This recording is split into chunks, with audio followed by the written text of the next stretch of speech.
a new rebirth, hovering the earth, the spirit waking the soul. The truth unveiled, their program has failed, their empire crumbling down. They'll try to erase you, discredit and disgrace you, subdue you when you said too much.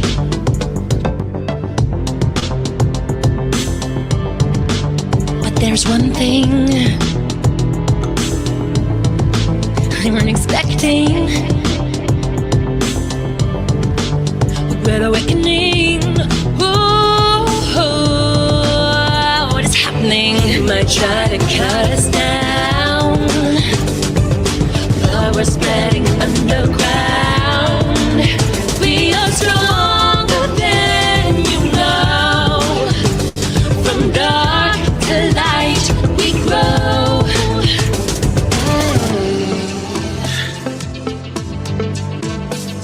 The bots, the spies, Google its lies are keeping most in the dark.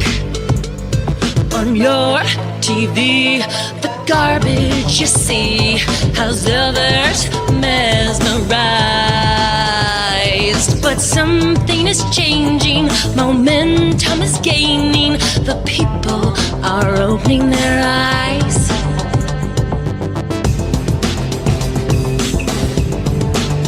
That is one thing they weren't expecting. A great awakening. Oh, it's happening. You might try to cut us down, but we're spreading underground. We are stronger than you know. From dark to light we grow. You might try to censor me, but I'm only one you see. Try and hold back the tide, but the storm has arrived.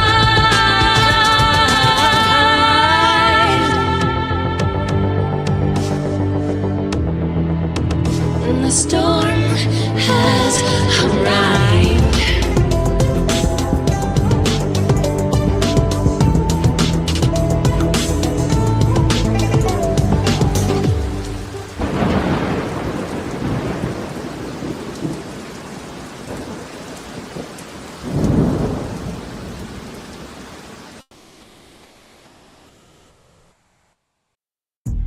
Take a meme, leave a meme. This is how anons pass out ammo.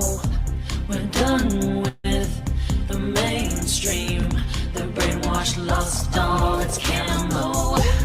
Can't you see they're panicking? Information warfare, silencing, censoring. But hey, that's kind of why we're here.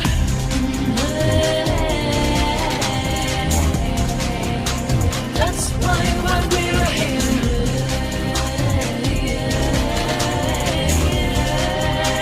That's why we're here.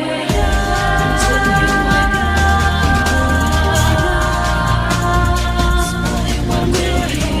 wake up. That's why we're here. That's why we're here. Wake up. We'll fight for you. Until you wake up, we'll fight for you. We're here. This has never been attempted. The use of general public to counter the narrative that we call propaganda. Welcome to the digital battlefield. We're so glad you've awakened. Information warfare. Remember, together we win.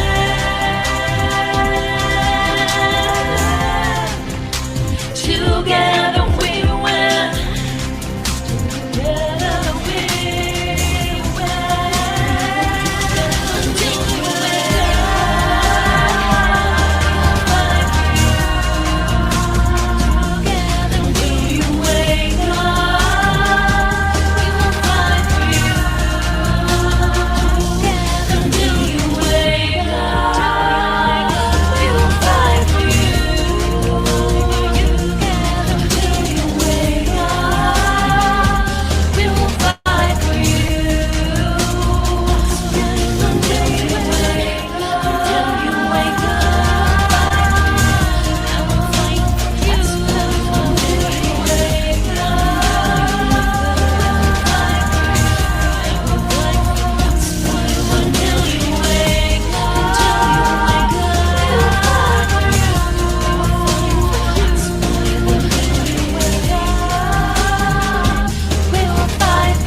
America.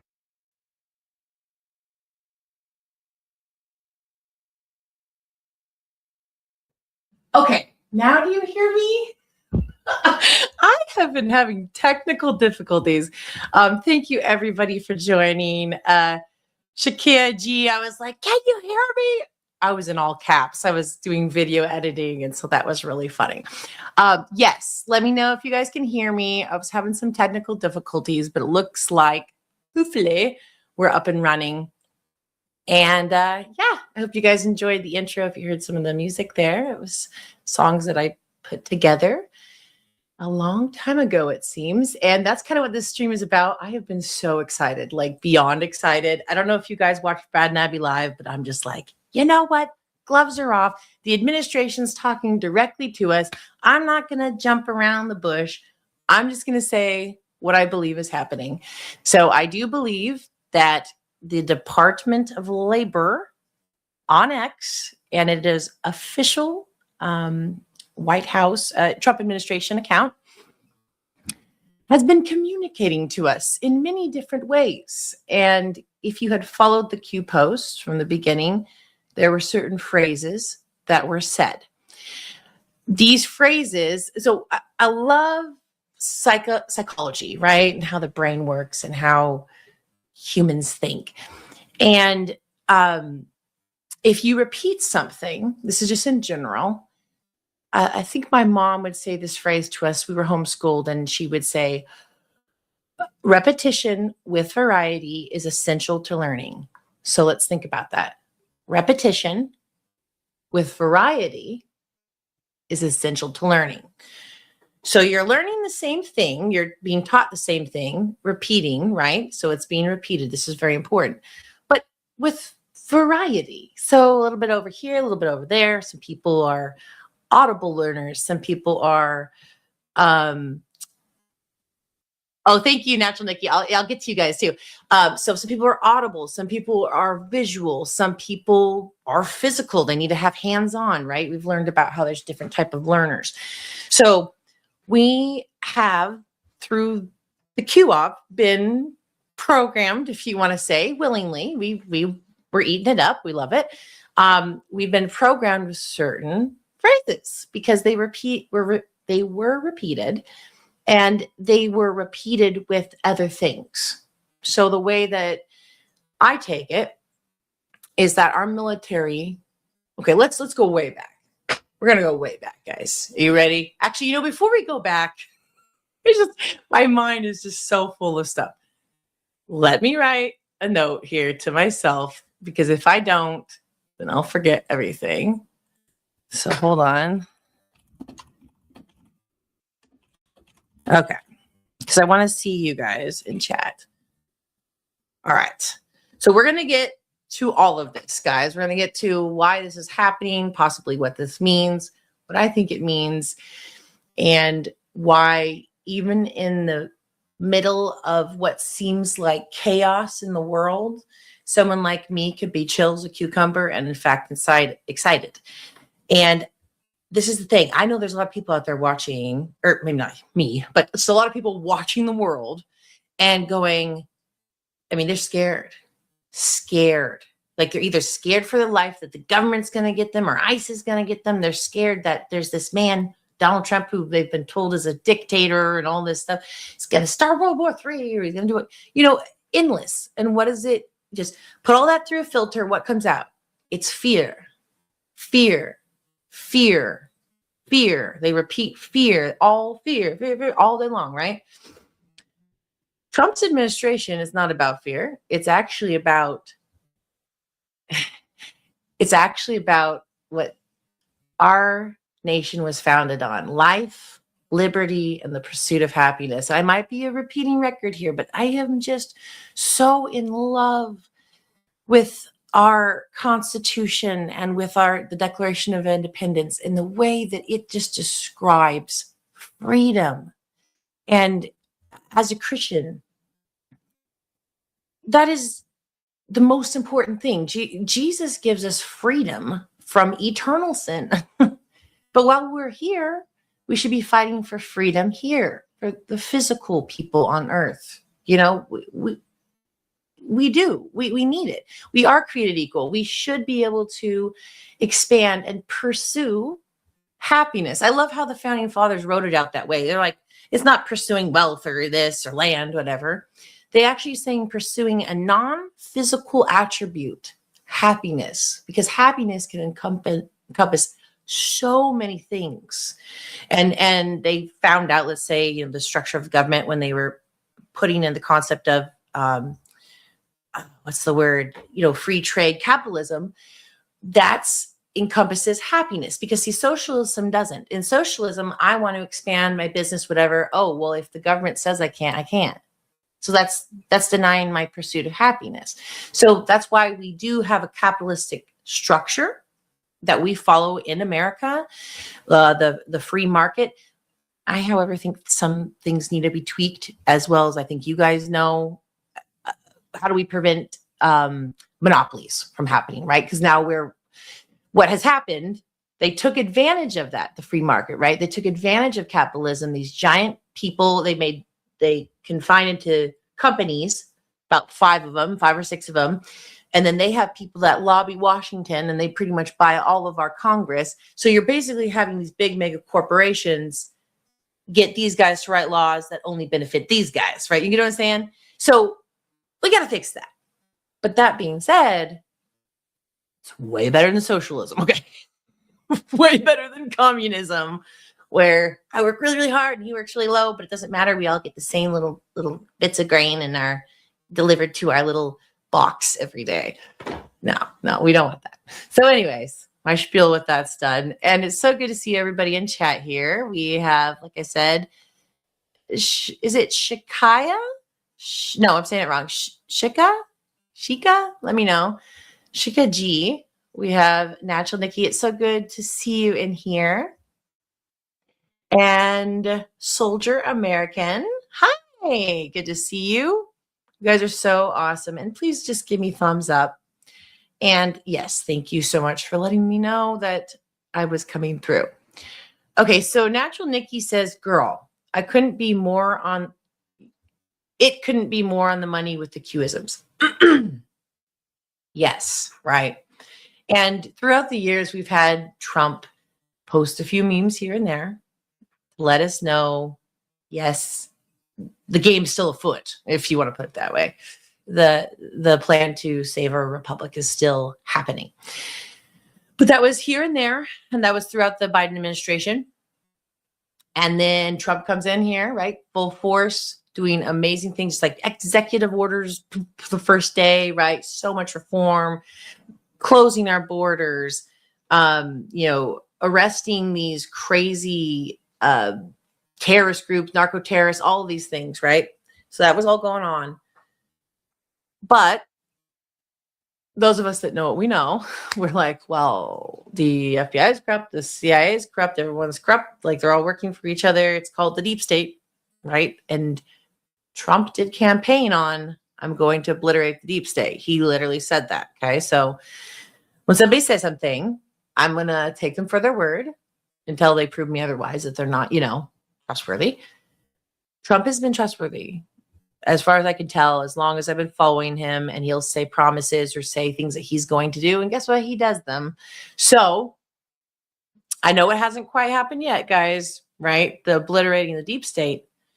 But this is where I'm going to get back to what I was wanting to say. We're going to go way back.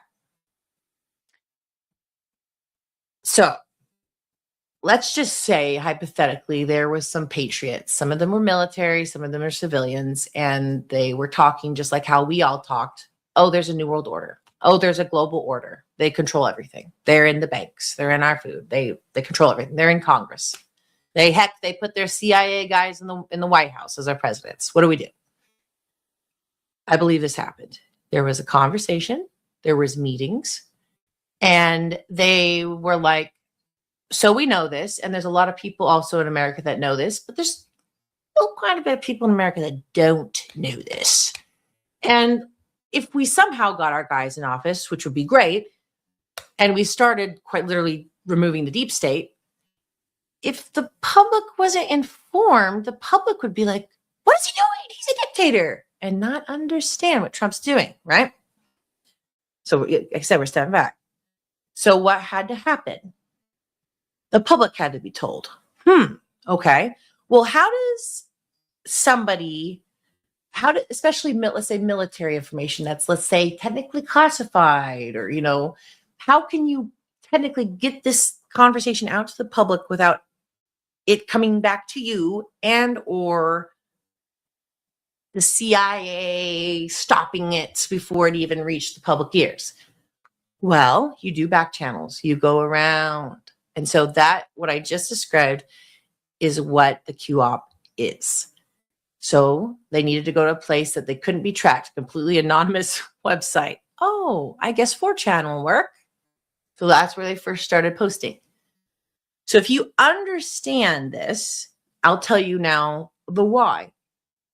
If Trump was all of a sudden, like I said, I guess I kind of said it, ripping people out of the deep state and nobody was informed, the world would panic and couldn't be on board because they just couldn't comprehend the years and years of information that Trump and the White Hats know. So they had to let the public know. Okay, but not everybody wants to listen. So only the really awesome, crazy conspiracy theory freaks will listen. So it was dropped in our laps, right? And of course, we are crazy researchers. I always have been. And, you follow the Q post. Sure enough, they proved themselves to me. They were definitely insider military. Found out a lot of stuff about corruption within our government, having to do with Barack Obama, all of his buddies, whatever, Hillary Clinton, all the Clintons, the Bushes. I mean, just the deepest, darkest corruption you could ever imagine. So I forgot where I was going with that. But anyways, that was all fed to us. We researched it. We found it. We're like, oh my goodness. But sometimes you just can't talk to somebody. This was in the beginning, by the way. So you're like, so we had to make bread. Okay. That's what it was called. Bread is something that when you take all the ingredients over here and the information and the declassified CIA files, I know what's his name said over here, whatever, you're getting all the ingredients for your bread. Then you put it together and you make, I don't know, a video, a song, right? A meme. That's why I made a song saying, take a meme. Q said that, make a meme and take a meme. Basically, this is our ammunition. Knowledge is power. This is how we get through to the rest of the world simultaneously, lock and step, as Trump's administration is taking out the deep state. But this is where it all comes together.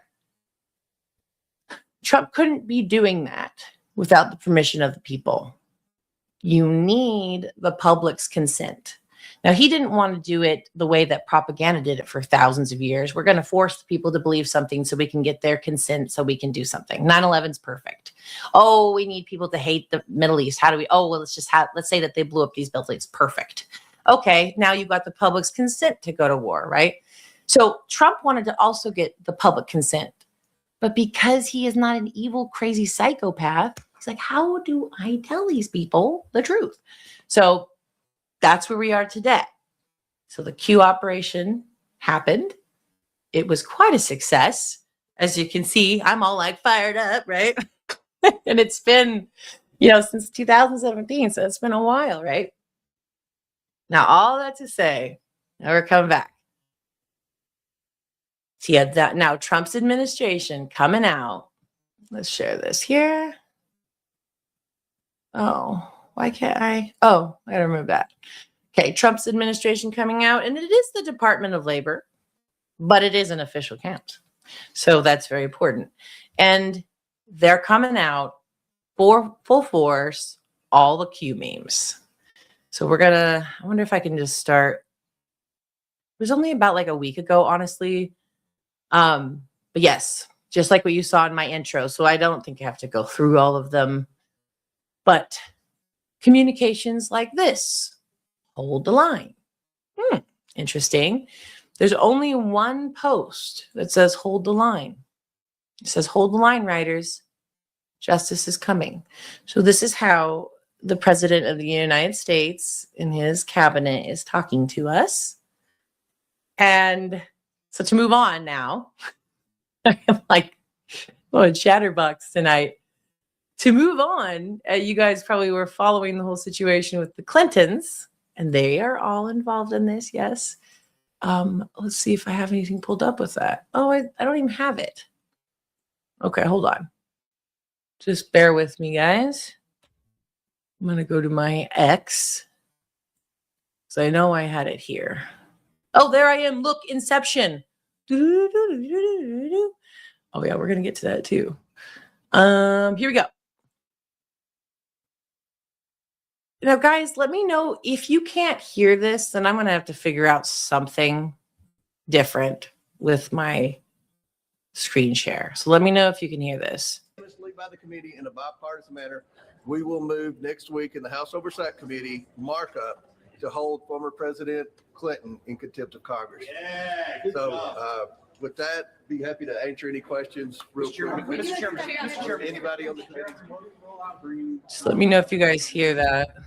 Well, President Trump has answered thousands of questions about Jeffrey Epstein. In fact, I would say today, you all ask him questions every day. He answers questions every day about Epstein. Well, you can't bring in a current president of the United States, and you all know that.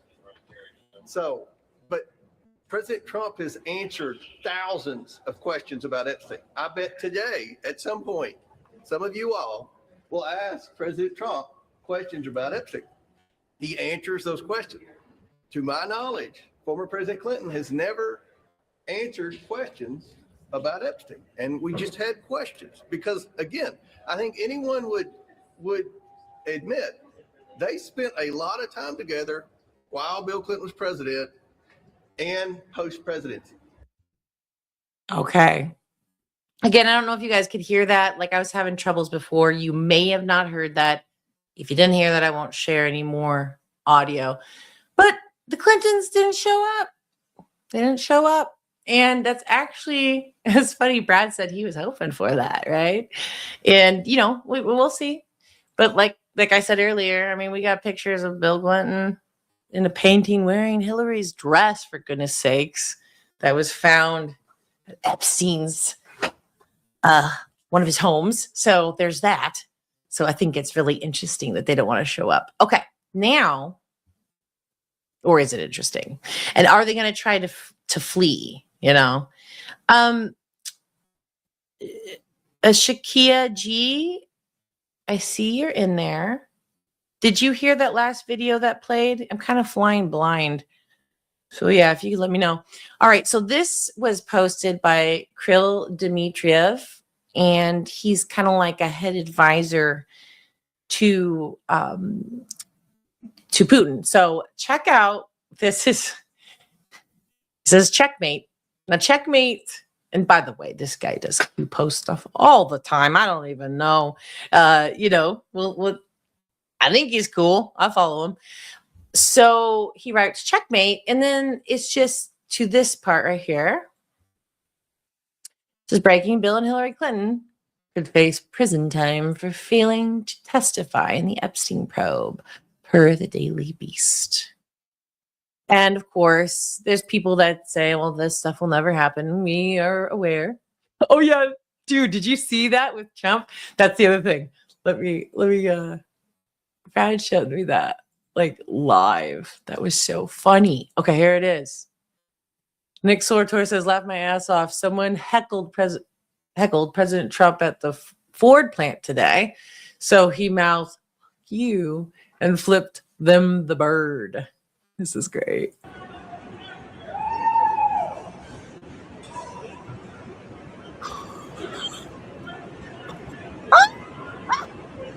I mean, it's so funny. It reminds me, and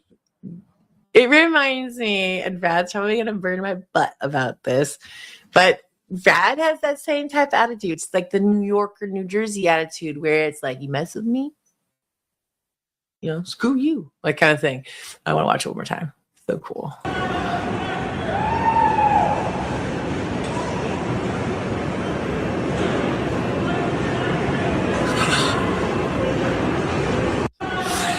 It's like, have you ever like thought that would ever happen? Like, and then he's the president of the United States, and he's not without class, by the way. He's great. He's very well put together. I mean, he does go off the cuff a little bit, but he's not like some retard Yahoo in there. But sometimes you let the bird fly, right? Absolutely loved it. Okay. I'm huge. Oh, now I'm gone. I really need to figure this out. This has been bothering the crap out of me.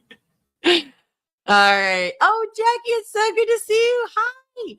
Yes, me and Jackie, we're like, we need to continue to go on, Rumble and do live. So I want to do some lives with her. It'd be great. We were thinking Bible study and things like that. So, which I think you said you do already. And you texted me, and now I don't know. Oh, here's my phone. Yes, but I do want to do that. My problem is I don't schedule anything. So I'm like, oh, just go live right now. And then it's like, well, people like some schedules in their life. I know. But yeah, so it should be fun. Definitely keep an eye out for that. Definitely follow my channel. And if you don't follow Jackie, click on her little icon. If you're in there, guys, click on her because she's got good content. She's an amazing patriot, amazing Christian, and she's got some spunk, but she's really freaking smart. Oh, yeah, the milk thing we figured out today. If you guys do not follow Badlands Media, go follow Badlands Media, and then go to, there's a show called Alphas Make Sandwiches. We do it every Monday. It's like 11 my time, but I think it's 3 Eastern Standard Time. And it's a girl show, but we do awesome stuff. And we found out some terrible stuff about milk and how they take out the very thing that in whole milk, they take out the very thing that helps digest this protein or something like that that's needed. And they remove it from the milk and they sell that to you. And then people get lactose intolerant, right? And how do they fix it? With this pill that, guess what, has the same enzyme that they took out, right? So it's a total scam. And Jackie was one that pulled that one up. So that was freaking awesome. So, 3 p.m. Eastern Standard Time. Yeah, you've been doing Bible study and can't wait to join forces. Dude, I know. It should be fun. It should be really fun. Okay, so with that, guys, you know how I am, and you know how I always go to the White House. Hold on. The White House YouTube. And this was put out, I don't know, this was put out a couple months ago, but I thought it was a great story. And it is called, let's pull this up. It's under their series, The Story of America, and this is called The Culper Spy Ring. I'm going to play this, and I will see you guys on the other side.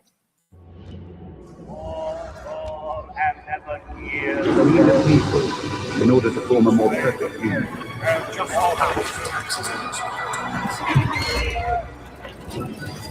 House divided. Working in the hopes of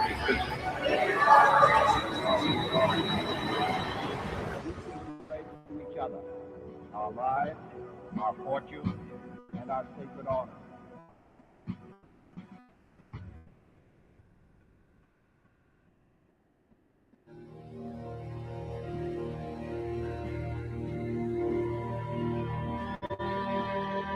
When we think of the American Revolution, we often think of the famous battlefields of Valley Forge and Saratoga, of muskets and Minutemen, of the Boston Tea Party, and Paul Revere's Midnight Ride. But there was another war, albeit one kept under wraps and waged in the shadows. But a war that was no less dangerous than the kind fought on horseback, as cannonballs whistled overhead. By November 1776, mere months after the signing of the Declaration of Independence, the Continental Army had endured heavy losses and a punishing string of setbacks in New York and New Jersey. In Long Island, roughly 1,300 Americans were killed, wounded, or captured. At Fort Washington, General Washington was forced to surrender roughly 3,000 men. In the 5 major battles between August and November of 1776, The Continental Army was reduced to fewer than 5,000 men inside a candlelit tent along the New York harbor. Following the catastrophic defeat at the Battle of Long Island, General Washington confronted a grim reality. Surrounded, outnumbered, and outmaneuvered, he asked his officers for the unthinkable. Do we have any other options? Silence followed. They all knew the truth. Only a miracle could save them. In the months that followed, the mightiest military power in the world drove the beleaguered American forces from the New York region, pushing them through New Jersey and nearly to the brink of collapse. Supplies were scarce, spirits were low, and time was running out. In the winter of 1776, Washington's crossing at Trenton and Princeton were astonishing victories, but these achievements alone could not reverse the tide of the war. The British Army had captured New York, a critical stronghold for trade and transportation, and turned Manhattan into a fortress. New York, without exaggeration, is the pivot on which the entire Revolution War turned, said John Adams himself.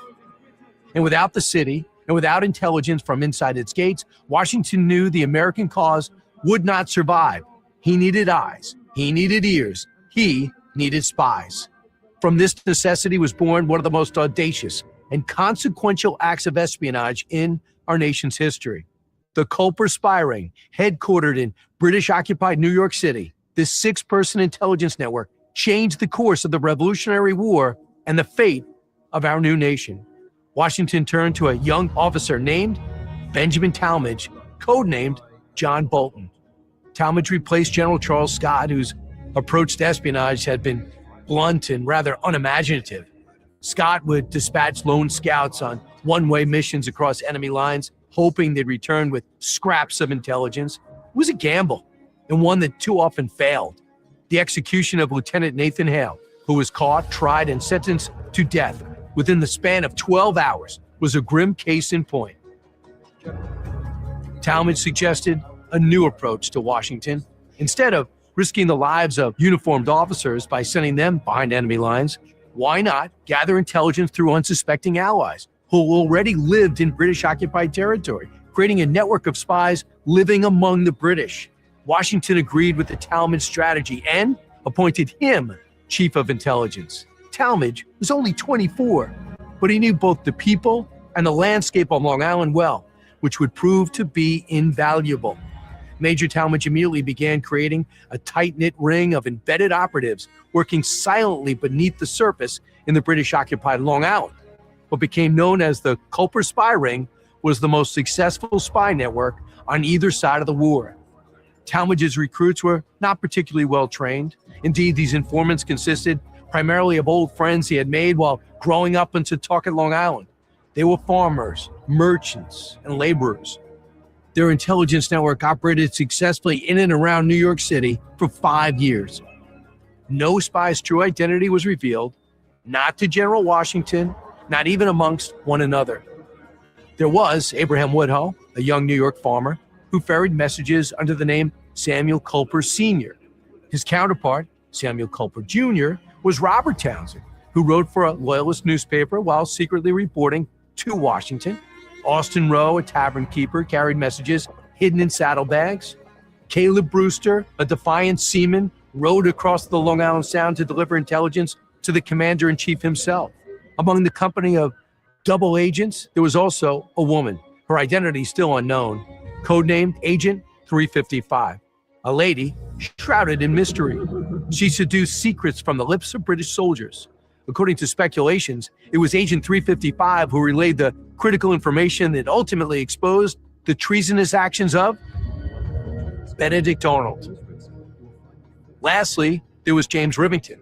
When the early sparks of the revolution ignited into open war in 1775, Rivington found himself squarely in the crosshairs. His New York print shop, once a hub of loyalist literature, was ransacked, torched by the Sons of Liberty. Fearing for his safety, Rivington fled to England. But exile didn't last. By 1777, he was back in New York, quietly reopening his business.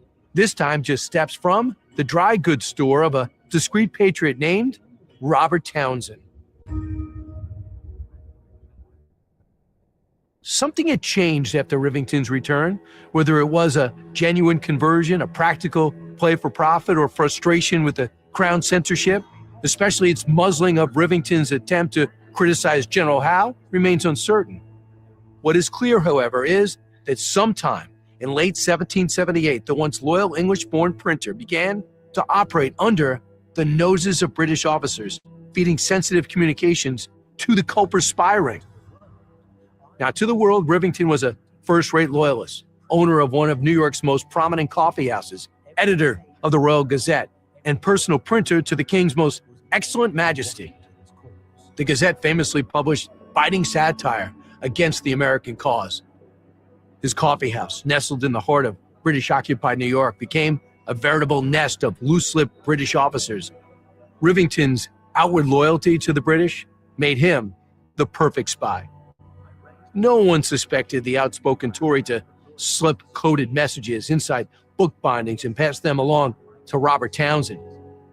To protect the ring of spies he commanded, Major Talmadge crafted a system of extraordinary precision, and given that names were too traceable, assigned each of his spies a code number in their encrypted communications. In total, 763 numerical identities were created, each site for protecting a patriot. Rivington was 726 in the Culper Code Book. Only once secrecy was no longer needed did it become public knowledge that this apparent traitor to America had in fact been one of its fiercest defenders. Information flowed from New York City northward to General Washington's camp in New Windsor, threading its way through miles of British-controlled territory. The operation began with Austin Rowe, who would make the long ride from Long Island into Manhattan under the guise of routine business. There, in the quiet of Townsend's shop, Rowe would place an innocuous order, one encoded with Washington's prearranged phrases, which Townsend had received via courier from headquarters. The request, signed by Talmadge under his alias John Bolton, triggered the next phase. Rowe concealed the dispatches by folding them among the merchandise. Anna Strong, a local, would hang a black petticoat on her clothesline, visible for the Long Island Sound to alert Caleb Brewster, the Continental Army's boatman. The series of handkerchiefs indicated the precise cove where Brewster could land under cover of night. Brewster would then ferry the intelligence across the Sound and into the hands of Talmadge. The process spanned 2 weeks, from beginning to end. Through painstaking observation, the Culper spies uncovered a devastating British scheme of economic sabotage. Thousands of forged Continental dollars were being printed in New York and smuggled across enemy lines. The British were deliberately devaluing American currency, aiming to wreck the fragile economy of the nascent republic. Washington responded swiftly, shutting down the counterfeit circulation routes and launching efforts to stabilize the currency. It was an invisible victory, but without it, the revolution may well have buckled under the weight of economic ruin. But that was only the start of the Culper spies' successful espionage. In 1778, the Culper spy ring obtained the British Naval Code Book and delivered it to French Admiral d'Estaing. With the vital intelligence, the French were able to anticipate British naval movements in American waters, enabling d'Estaing's fleet to evade traps, strike more effectively, and secure critical victories at sea, culminating in naval dominance that helped corner British forces at Yorktown. General Clinton and Admiral Graves were assembling a force of 9 warships and nearly 10,000 troops with plans to strike Rochambeau's soldiers in a surprise assault. Acting swiftly, Major Talmadge relayed the intelligence through trusted channels to deliver the intelligence directly to the French officers in Newport. Simultaneously, Hamilton rushed word to Lafayette and Washington, and they devised a successful scheme to divert the British forces back towards New York. What could have been a crushing British blow was thwarted through daring espionage. Most famously, the spies uncovered the treachery of Benedict Arnold, exposing his plan to surrender West Point to the British. Had Arnold's mission succeeded, West Point would have fallen into British hands. The Hudson River would have been severed, the colonies divided, and the revolution itself smothered in its cradle. It's no exaggeration to say that the course of the American Revolution, indeed the very existence of the United States, turned on messages no one could see, sent by men whose names history almost forgot. The British intelligence officer, Major George Beckwith, put it this way: Washington did not really outfight the British, he simply outspied us. It may be more accurate to say Washington outfought the British because he outspied them. The heroes of the Culper spy ring operated undercover, without recognition, without reward, and at immense personal risk. When the war ended, they sought no fanfare for their covert acts of courage. Indeed, several of their identities were not confirmed for nearly 2 centuries. It is tempting to read history as the dramatic tale of generals and statesmen presiding over events of grand significance, as the forces of destiny itself seem to bend according to their will. Victory in the American Revolution was achieved not only on the battlefield, but in back rooms and back alleys, from code letters and clever disguises. The heroes of the Culper Ring did not seek glory, they sought freedom. Their courage reminds us that the fate of a nation can hinge on the quiet work of brave men and brave women who may forever remain unseen, unheralded, and unnamed. Today, we remember and honor their quiet courage and their willingness to risk their lives for this new nation. Their stories and names will not be forgotten.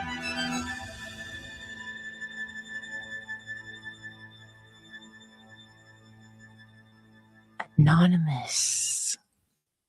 Right?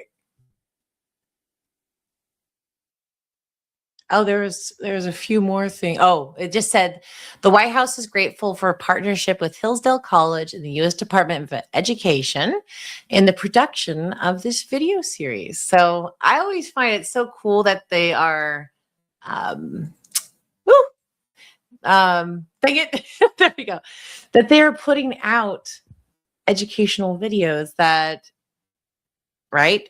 What did I say before? Repetition with variety is essential to learning. So they're telling the American story, but this time they're telling it as a college professor with beautiful imagery. Or I've seen Hillsdale do this as well as Prager University. They're taking AI now and they're using it to tell a story. So use these new mediums, but to tell the same story of where we came from, because the left is going to continue to repeat lies and fear. Like I said, we could do every single angle. Every single angle we are opposed to them. I could say them. And it's not even, we call them the left, but really it's the people that have been brainwashed with this ideology that really, at the end of the day, does not serve God and in fact mocks God.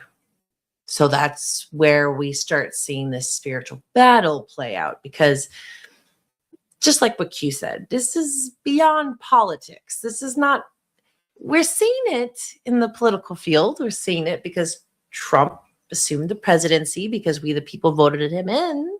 And that's also interesting how that all came about. Maybe one day we'll know more about that situation, because we know that the voting is rigged and we cannot continue having a free and wonderful America if that doesn't change. Like, this would be the last. This would be the last time, because then, hey, the voting machines are still rigged, right? So we know that that's going to have to come to a head. And I trust Trump again with this. He has said it over and over again. And my gut tells me, because this has been going on for so long, and then we're going to talk about the spy video, by the way, that we just watched. It's been going on for so long that I believe it is real, and that we've all been trained and prepared for this time. So the thing why I really thought that was a great story is it's talking about spies, but, you know, Patriot spies, citizen spies. And then spy is always an interesting word, because, you know, you think like, oh, they're spying and getting information, and I get that. But also just the concept of talking in code. They said that there's this the ring, they made the Culper spy ring, right? And they were in Long Island, but it was occupied by the British people at the time, the British military. And so they had to communicate. We had to communicate a little bit here and there. I don't have it before me, but I remember growing up, mom would read this story about how that network expanded beyond just men and women. There were also, I think, kids involved that would, they would take the basket, down the road with the milk to such and such's house. And that had, a message, right? So there was just everybody was working together to save our country, right? There were people that, like, imagine, it's so hard because we didn't live at the time. So sometimes it's hard to imagine. So I want you to kind of take a moment and just imagine you're back in that time, 1775, 76, whatever. And about 100 years prior, your ancestors had come over and, to the East Coast there and started making the camps, right? As we know, Jamestown and these things. And over, I think about 100 years or more, they started expanding out into the West. And, there's the wagon trains and all this stuff. These people experienced freedom. They left, England. They left the whole control and started doing things their own way. Well, they didn't like that so much. Britain didn't like that so much, so they started sending their guys over and like, these guys are getting a little too frisky, little too independent there. That's why they started having soldiers quartering in people's houses and they were just a presence to say, no, you're not free, right? And then there was this resistance that was happening. There's this man named George Washington. And then there was this unifying idea, and all these states were like, you know what? Let's join together. Let's join together. And I don't know if I have the Betsy Ross flag. No, but the 13 colonies, let's come together. We can do this. We can break away. And while that was happening, people that were in the occupied area, like I said, over on Long Island and those areas, they saw the cause and they wanted to join it. They wanted to help. They're like, okay, I could be a spy. Like, I could actually get some information so we know where they're going. So maybe we help Washington so they can prevent an ambush, right? This is just, and they were patriots. And so, like, now, obviously, we're not doing that type of work, but we are aware that there is a battle and that the president of the United States, there's the front show that you're seeing, which is also real, but then there's also the behind the scenes, right? When he has people come over to say to Washington, remember he had all the oil executive guys sitting around his table. That's the show for the public. Oh, I'm meeting with the oil executives. But what happened really, right? When he's really talking to them and the power plays that are happening. So we have to remember that's constantly going on. And that's why I have so much respect for Trump and his whole administration. Do you know the amount of just day-to-day pressure that they have to not only handle in the life in that administration, then they also have their family life, then they have, and they're sacrificing all that for us because they believe in freedom. They believe in life, liberty, the pursuit of happiness. We don't want woke crap anymore. We don't want people taking our children away from us because we had them eat soap. Somebody said that in the chat on Brad and Abby Live today. Her ex-husband, they got divorced or whatever, and they found out that the mother, for discipline, because the kid cussed at her, she made him eat soap. Well, we called OCS and they paid a visit and whatever. It's like, we can't discipline our children anymore without the government coming in, taking them away. We can't do anything, right? So if our founding fathers were to see how far we came now, they would be like, holy crap. Fight those bastards. Like, how did it even get this far, right? And I'm not blaming anybody. I've seen people blame the boomers. We blame this and that. No. They were smart. They did the frog in boiling water, right? You got to give the New World Order an applause. Okay, right? They figured out how our minds work. They figured out how they could slowly erode, I don't know. I mean, think about how far we are now. Now you ask a liberal, what is a woman? She can't even answer. That's how far they've eroded your mind, right? Obviously not our minds, but their minds, right? So this is huge. This is a big thing. I know I got way off. I always get way off. But back to the whole thing of, us working together to save our country. I love that video that showed that our ancestors did this, guys. They wanted freedom too. They didn't want the crown controlling them. They wanted to have freedom of speech. They didn't want to be censored. Like, yeah, they didn't have the internet. I know. But they couldn't, they couldn't say what they wanted. They couldn't believe what they wanted. They couldn't worship whatever God they wanted to worship. America is so awesome when you think about the structure of what it is.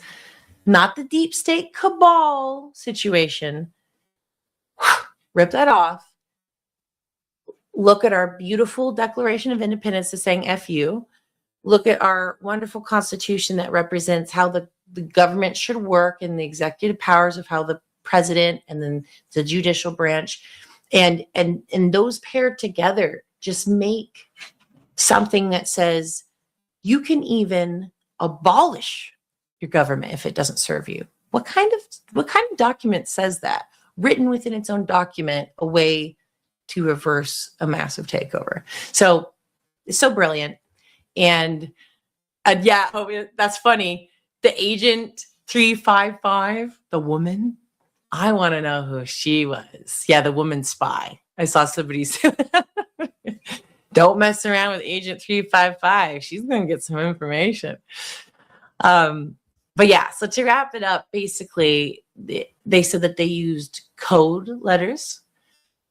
And these were just regular, brave men and women and children. There was some young folk. And maybe, even horses that carried messages, right? We were all in it together. And the part in that video when he goes, you got to understand that a lot of these people will never be recognized. We might not even know their names because they were spies or they kept secret. They just helped the mission.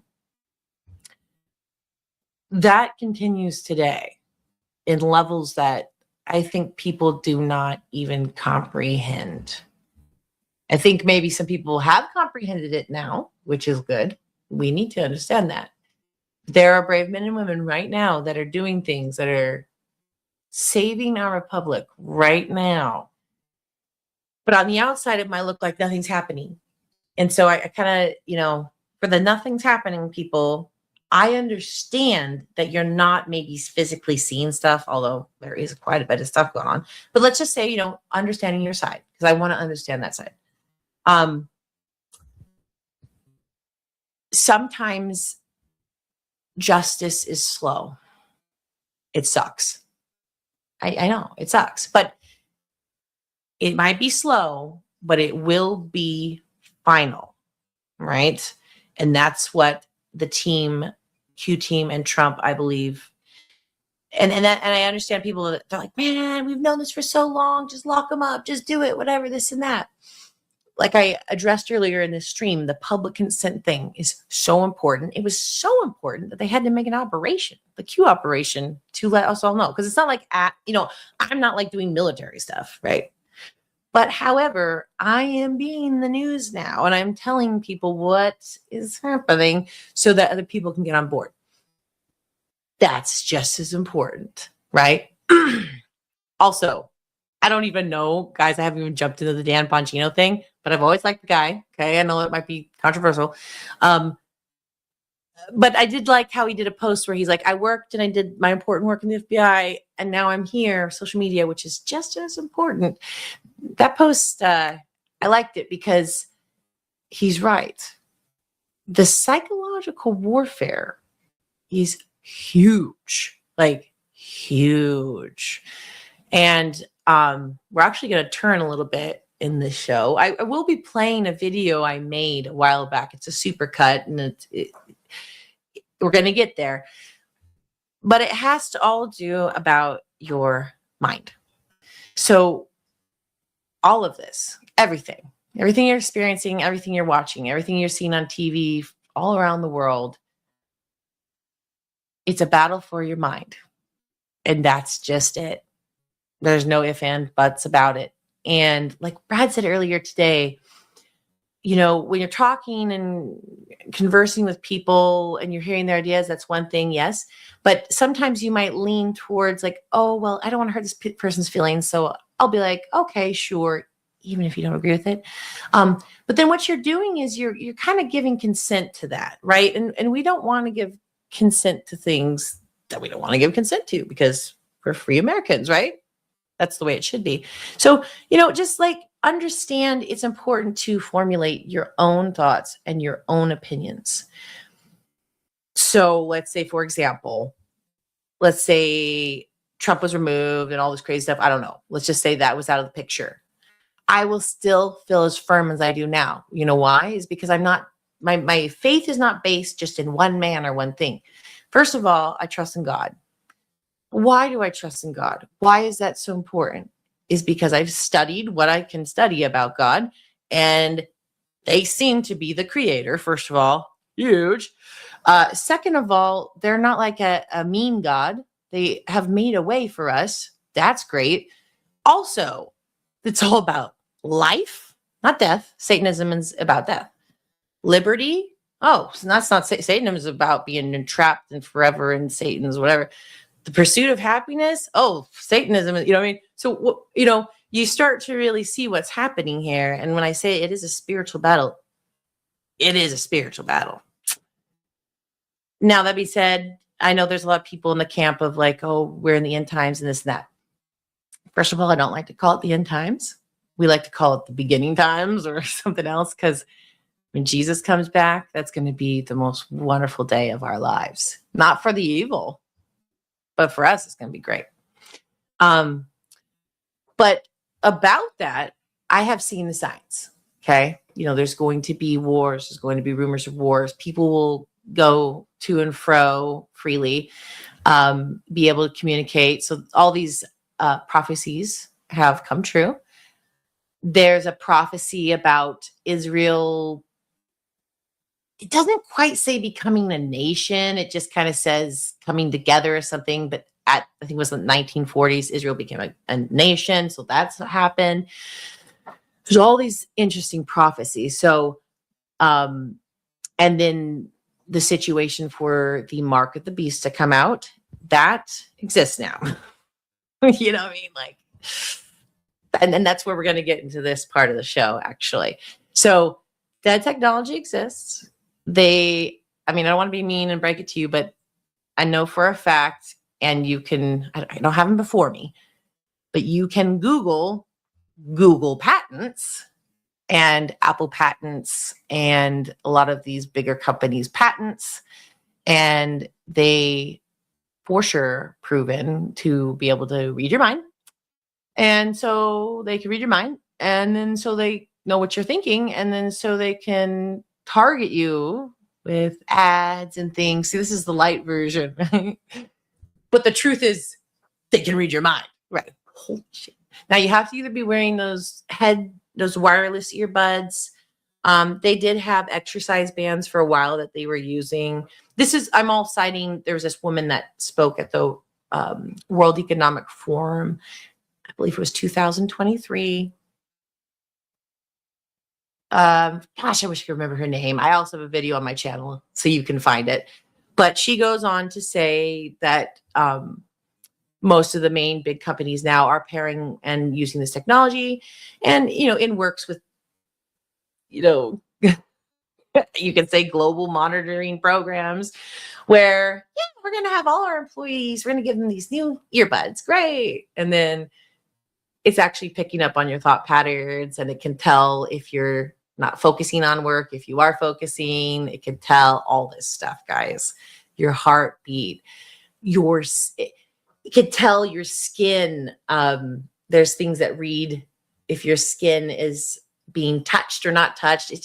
It just blows my mind. So this technology not only exists, it's already being implemented in earbuds and things like that. And their new glasses. But eventually, we all know what's going to happen. And it's kind of interesting because Elon has like the company that would be best suited to do the mark of the beast. But, and by the way, Elon, I'm not like attacking you. And I think he understands because he also says that AI is really crazy and dangerous and all this stuff. But I guess he's making a copy. And this goes into the concept of this technology is out there. So either we use it and use it against, right? Keep on growing at the same time as the enemy, or we go, well, we can't, it's evil. But guess what? Then we're going to be left behind. They have it now. They have full control. So I used to be like, oh, anti-technology, anti all this stuff. But now I'm realizing, and also just talking to some really brilliant people about this subject matter, I've changed my mind. I think we need to continue to use these technologies that come out, because if we don't, we're going to be left behind. If we were like, oh, guns kill people, I guess we can't have guns. The bad people are going to have guns. Well, guess what? You just disarmed yourself. View AI the same way. View new technology the same way. I know it's hard. I know it's scary, but I know that's what we're supposed to be doing, right? And so understand that.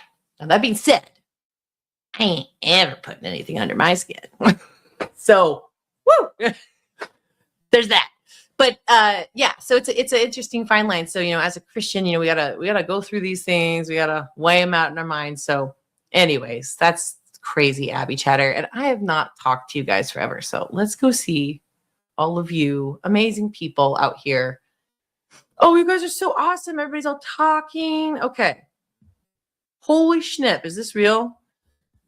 Okay, we're going all the way back, guys. Dave 75 says, I met Monica Lewinsky in Portland once. I was at an event in Public Square and heard her voice. I introduced myself and had a brief conversation. She seemed like a very nice lady. 10 years after BS. Maybe I read that wrong. But dude, that's crazy cool. And yeah, I mean, honestly, she probably was like a massive victim. Just like all the other women that Bill went after. Psycho idiot. Valhalla X. Now I wish I hadn't come in minutes late. Don't think he likes the boss. I don't know. I ain't watched Fox News in years. Yeah, Fox News.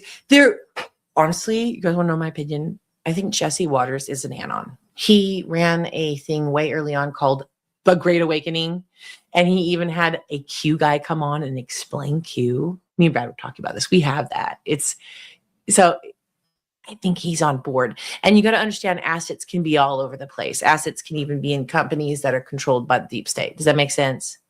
Because there's also reverse. Like Dan Bongino has mentioned, and we've all mentioned, is there's shills, there's assets that are put throughout the MAGA movement and all this stuff. If you can't prove it, then I wouldn't waste time on calling out shills. That's my personal take. That's why I don't do it. However, we are in a spy war. So know your enemy. Spot psychological warfare when you see it, and you will see it. It just appears in my comments, or people know how to get to me, right? Don't let them get to you, because then that's how we fight this psychological warfare. So, but yes, that's cool. And Dave, way cool that you met her. Natural Nikki says, oh, okay. Oh, Ed, sorry, real quick. I think I went too far. Okay, Turn Washington Spies. Okay. Dave says, I started watching Turn. I laughed so hard when they showed chemtrails in the sky pre-war. Funny to me. Oh, interesting. I haven't watched that. Natural Nikki says, I have my daughter sit down and watch these videos every now and then.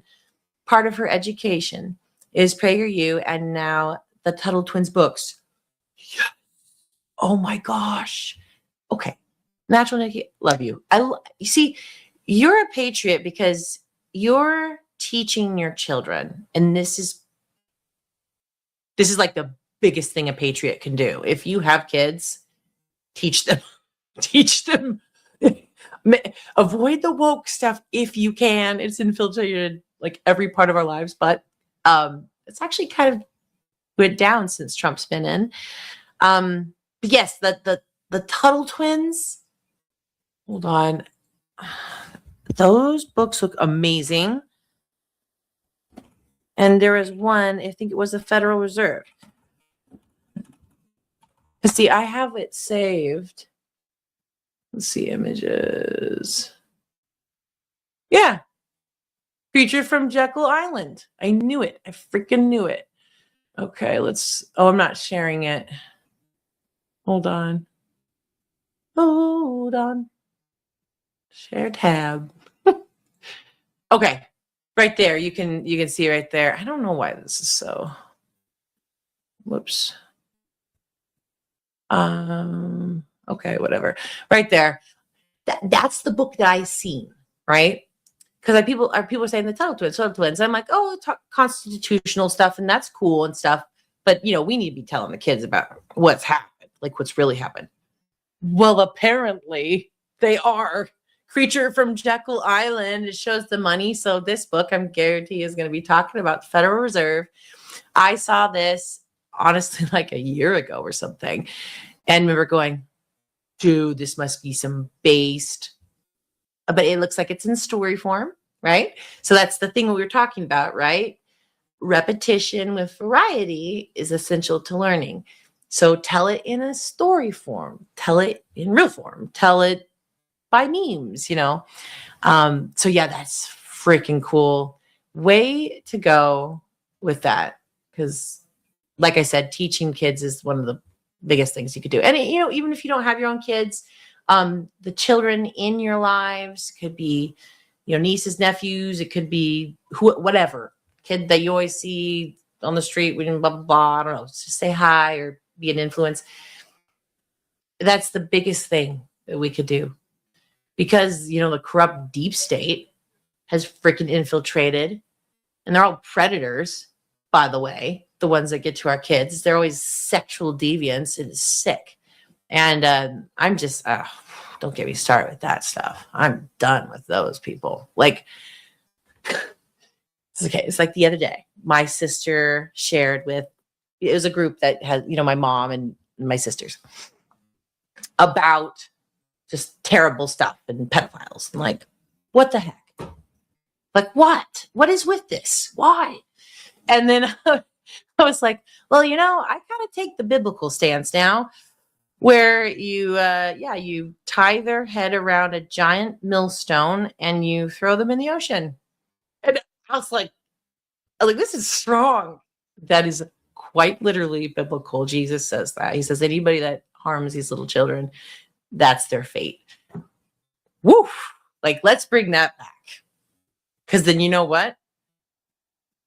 Pedophiles will not do anything anymore. They're going to leave the kids alone, right? But we have to put these consequences out, and then they have to be carried through. So there's going to be a first few people. But you know what? Once the first few people get that death sentence, I guarantee a lot of people aren't going to be doing it anymore. And that's how it should work. So, yeah. Anyways, sidetrack. Okay. So, you barely comprehend it. Dan did whatever they needed him to do. Oh, Dan. Oh, okay. Hold on. You talk about Dan Bongino? Had to be secretive, huh? Yes, I don't know. That's the thing I don't know. We know that Tulsi Gabbard has done all the referrals of Barack Obama to Pam Bondi, all this stuff to her. We know that Kash Patel has sent river. Everybody has done all this stuff. Dan Bongino probably, I don't know. And just sits on their desk. And then you have them saying things that we know are not true. Like, oh, well, there was no evidence. I don't know. Some of them said some crazy stuff, guys. Like there was no evidence of Epstein doing any harm to anybody. And I'm like, how is this even possible? So we know that they're saying a story that technically is not true, but for the sake of maybe possible RICO cases that are going on and ongoing investigations that they can't talk about, they have to have some kind of cover story for the press, right? So That's what I'm holding on to. Obviously, that stance won't stay there forever because either the fat lady's going to sing or not, right? So we're kind of hanging out for that. But I have a feeling that Patriots are in control. I do take that post quite seriously. So yeah, we'll see what happens. Okay, so we're jumping down. The world may never know. Well, I sure hope the world will know one day. And that's something to be excited about. Let me go. I'm going to be ending the stream fairly soon, but this was something that, actually, let's see here. This is concerning, hold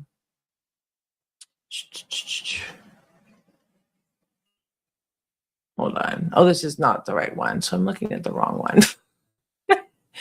Basically, there's just a bunch of corrupt people in our government and they're completely evil. Okay, this was another one. Okay, breaking women to dominate ICE protests. Watch footage is overwhelming. Yeah, let's go here for just a minute.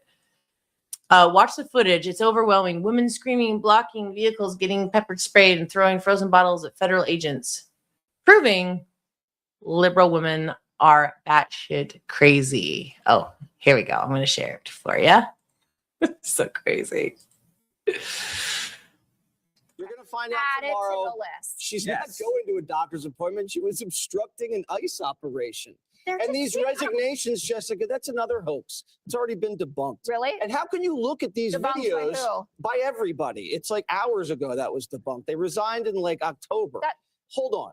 Watch the videos, Jessica. It's mostly women. Yep. You can't deny it's mostly women and crazy-looking women. Where's Governor Ventura in these protests? Yeah, he's not the Where is one he? putting his life on the line. It's mostly women, crazy-looking women, trans women, and then the guys are like the Trantifa guys. Where's They're Mark all Ruffalo in this? with backpacks. Look at her. She's got a shaved head. Benny Johnson last night said on my show something very interesting theory. A lot of these women are single. And so you have this instinctive motherhood that's really not been able to be expressed. So they're trying to wrap their arms around the immigrant community and protect them. And it's very, very dangerous, Jessica. And sometimes women have to be protected whether they like it or not. Woo, I love it. I love it. Okay. Let me pull this down for a second. I'm looking for something, guys. Bear with me for just a moment because it has to go along with, where was I just searching? Okay, it has to go along with exactly what he was saying. Dang it. I'm gonna, this is actually really good. Hold on. It's a woman, it's quite literally a woman saying what Benny Johnson was just saying there. If I can't find it, then we'll leave. Dang it. And it was so good too. And it was basically that where the people, the women, they're playing psychologically on the woman's need to want and comfort. And that's why you're seeing all these women at these protests. And I think honestly that they're probably being paid to go there. And it's sad because one resisted a police officer and got shot in the head. Right. So like, I mean, it's obviously dangerous to do. I wouldn't want to resist police officers. I don't know why this is going on, but that's what's happening. So let me play this for a minute and see if I could find that video real quick. Because before I leave, I got to find it. But this was great. Listen, she's a comedian and she totally nailed it with this one.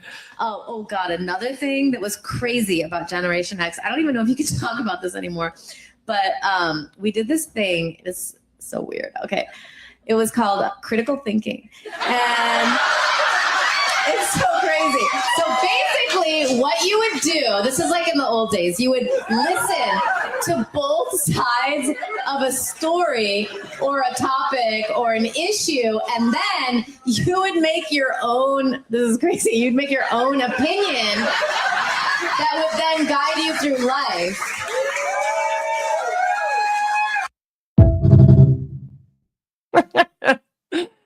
Oh my goodness. Okay, let me pause. But yeah, so critical thinking. Critical thinking is something that has pretty much disappeared in today's age. And oh man, I've not been able to find that video.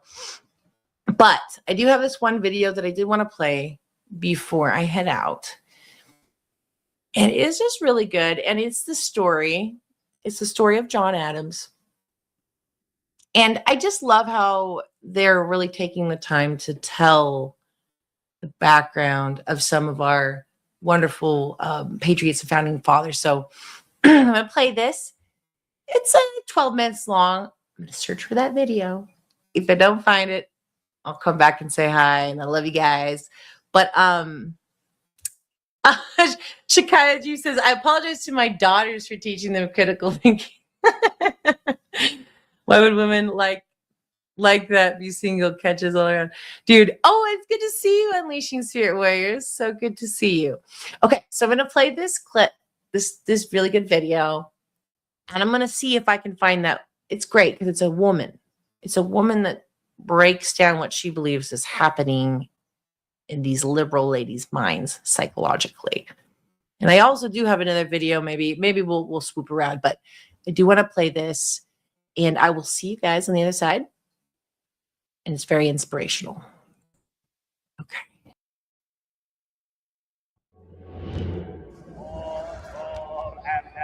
We the people know that the former more perfect man.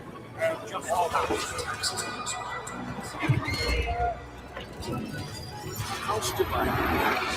I'm sure they can get host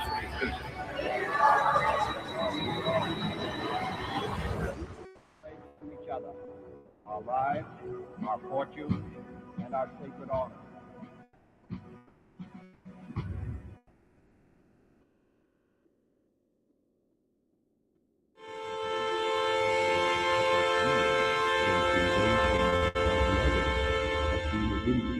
It's commonly said about George Washington that he was the indispensable American. But there's ample evidence that John Adams may indeed be an indispensable American too. Though never a soldier, Adams fought for America's freedom in our nation's most important chapter. Few Americans in history have a political and diplomatic resume like Adams. Here's a list of some of the positions he held in public life. Massachusetts delegate to the Continental Congress. First U.S. minister to the Netherlands and Great Britain. America's first vice president and our second president, among many other prominent positions. Adams also authored several influential works on government, including, most notably, the Massachusetts Constitution of 1780, which he wrote alone, and which is to this day the oldest written constitution in the world. It served as a model for the U.S. Constitution, specifically its focus on separation of powers among and between the branches of government. But there's much more to Adams' life than his resume, including real accomplishments and crucial battles fought and won for his country.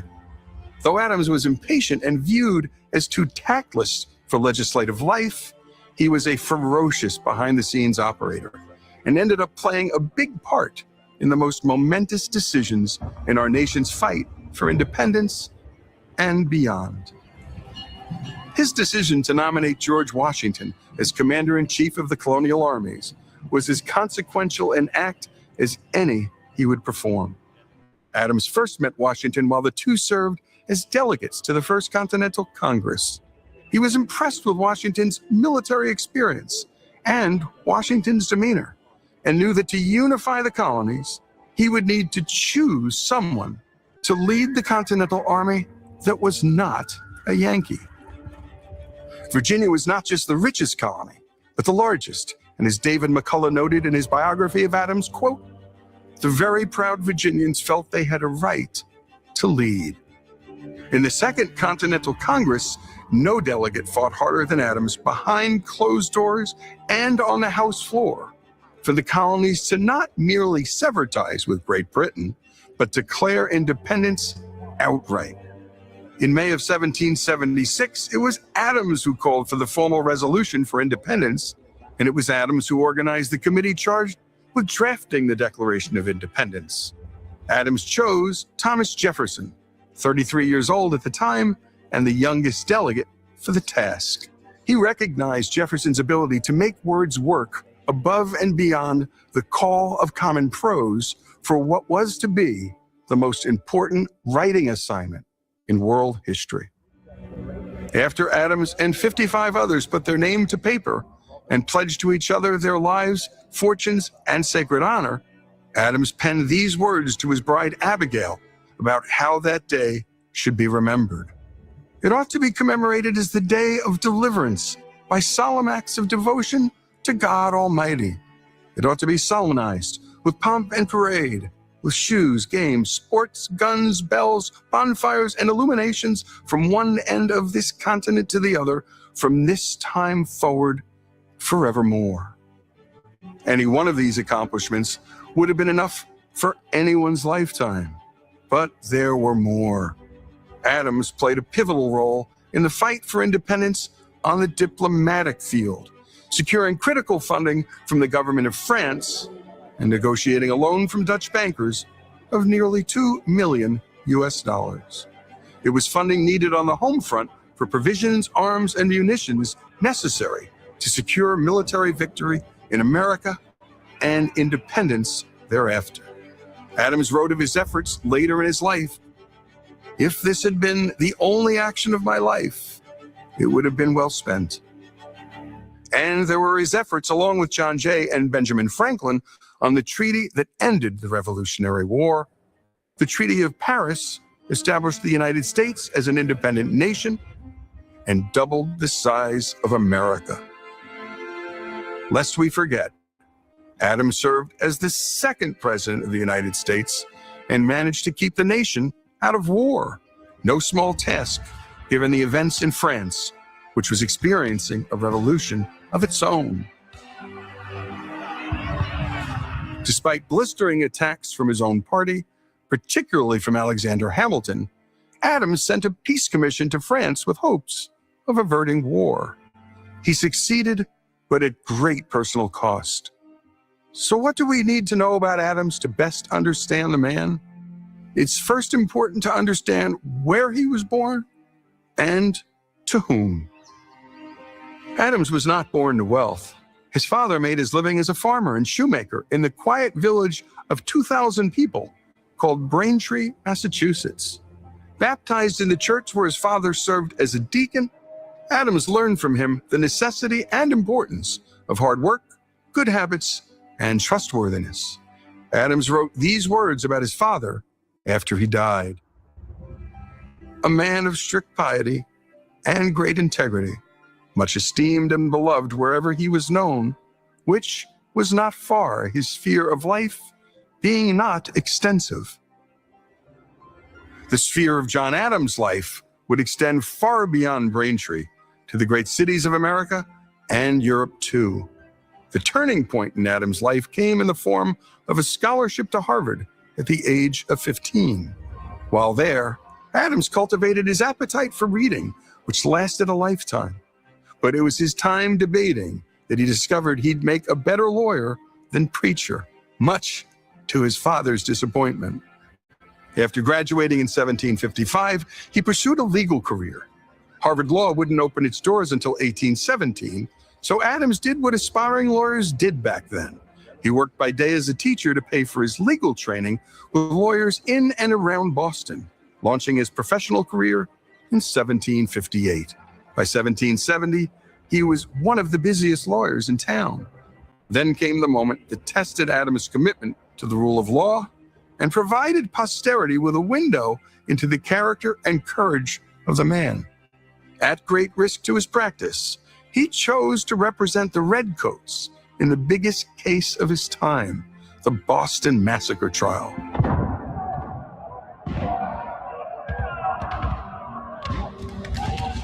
Adams' rhetorical skills were on full display as he described how the mob pelted the British soldiers with every species of rubbish. One soldier, he said, was beaten to the ground with a club, rising up only to be beaten down again. Do you expect he should behave like a Stoic philosopher, lost in apathy? Adams asked the jurors, and by proxy, the entire city of Boston. Adams then explained to the jurors that the presumption of innocence is the bedrock of any civil society. Better that many guilty persons escape unpunished than one innocent person should be punished. Adams closed his case quoting Algernon Sidney, the English political theorist who wrote Discourses Concerning Government, a textbook that profoundly influenced our founding fathers. The law no passion can disturb, 'tis void of desire and fear, lust and anger. It does not enjoin that which pleases a weak, frail man, but without any regard to persons commands that which is good and punishes evil in all, whether rich or poor, high or low. 'Tis deaf, inexorable, inflexible. The jury was out less than 3 hours. 6 soldiers were acquitted. 2 were found guilty of manslaughter. Adams suffered in the short term, losing half his law practice. But as time passed, his defense of the Redcoats enhanced his public standing. Years later, Adams concluded that this effort of his was one of the most gallant, generous, manly, and disinterested actions of my whole life, and one of the best pieces of service I ever rendered my country. It was a trial that taught us all that unpopular people, or people we hate, and hate for good reason, must not be subject to the whims of the mob, or prosecutors doing the mob's bidding. That single story, more than any other, embodied the nature and character of Adams, and the country he would soon help to birth. The American Republic, after all, is built to protect the rights of Americans through law, not the mere opinions of man. In poor health in the summer of 1826, Adams, 90 years old at the time, was visited by some local leaders seeking a toast they could share for America's upcoming 50th birthday celebration. "I will give you independence forever." Asked if he would add to the toast, Adams replied, "Not a word." Adams died on July 4th, 1826, not long after Jefferson, who died remarkably on the very same day, just hours earlier. His last words before dying, "Jefferson lives."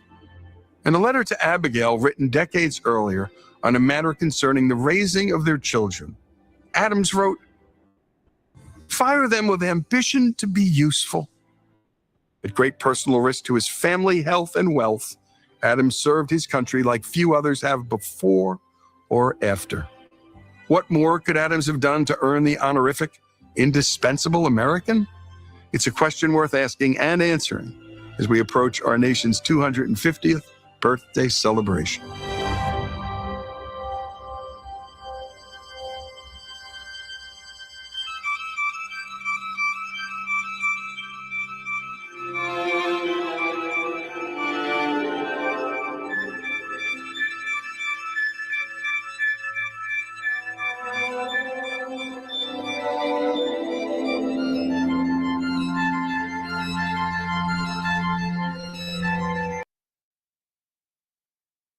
That was really, really good. Okay, let me stop that. Okay, so developments. I see Unleashing Spirit Warrior says, looks like a standoff may be starting in MSP. Not sure yet, but ICE lining up the street, telling people to stay out of the streets. Sounds like some stuff going over the past hour or so. Yeah, let's go check it out. I saw that. But before I do, I hope you guys really like that. The story of John Adams, our second president. And it's just like when you learn more about these patriots, it should make you understand really what they were fighting for and our history and why it's something we're fighting for now. And I'm happy to do it. So let's go check it out. I did see this. This is live at the moment. This is another streamer. Let me put it on him for one moment while we can catch up and see what's happening. Okay. And I'm going to look for some other feeds. So just a minute here. We'll see what he says. Okay. So IRT Media is what he's sharing. So let's look for that. I don't know. This looks like something. And yeah, if you guys have something, you throw it in here, or you do it now. No, if you have some live streams that you are aware, you could throw it in here and I can put it up.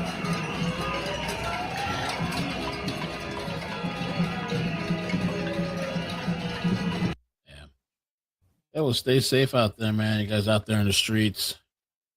Road rage. There's a lot of road rage. People crazy. People getting killed. Okay. So I think I found one. We're going to put that lower. Okay, so I closed that guy. So I will keep my eyes on it. Keep my eyes on it. So let's see what they say. Started streaming 3 hours ago. I think this is live for sure, yeah. Because we got people in chat going on here too. Okay.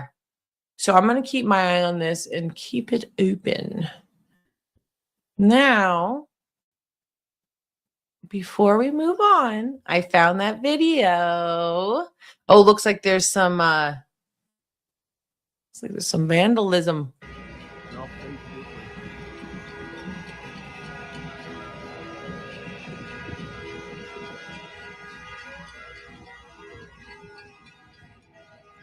I'm gonna like mute that for a second just because the horns. It's like I wish they weren't doing the horns all day long. All right, let's see where we're going. Walking around. I'm digging this. Definitely digging this. Ever watched the HBO series So Good? Oh, okay. Wow, long time no see. Still singing. Oh, Push Pipe? Yeah, bro. I am still singing. I've just put out a song. Honestly, maybe probably like a month ago now. But me and Brad are working on some music as well. So this should be good. Always keep an eye out on my channel. You can the thing is, I don't really post too much on YouTube because YouTube is a censoring son of a gun. And I still to this day get strikes. So you want to follow me on my Rumble. Okay. So real quick, let's share this tab instead. This is where you want to go. You want to go to Blue Eyes. If you just type Blue Eyes in, honestly, it probably will. For me, my algorithm's all geared towards me. But if you just go to, Rumble, let's go home, and you type in Blue Eyes, you should be able to find me. Oh, look, I popped up right there. Okay. Why is there two Blue Eyes? Blue Eyes 88. I think just go to the regular Blue Eyes. Yeah. So that's where you'll be able to find me. Definitely follow me there as opposed to on YouTube. It's like, YouTube is great and all, but like I said, it's just, you can't really speak freely there. All right, we're going to see where this guy goes for a minute. Just for shits and giggles, right?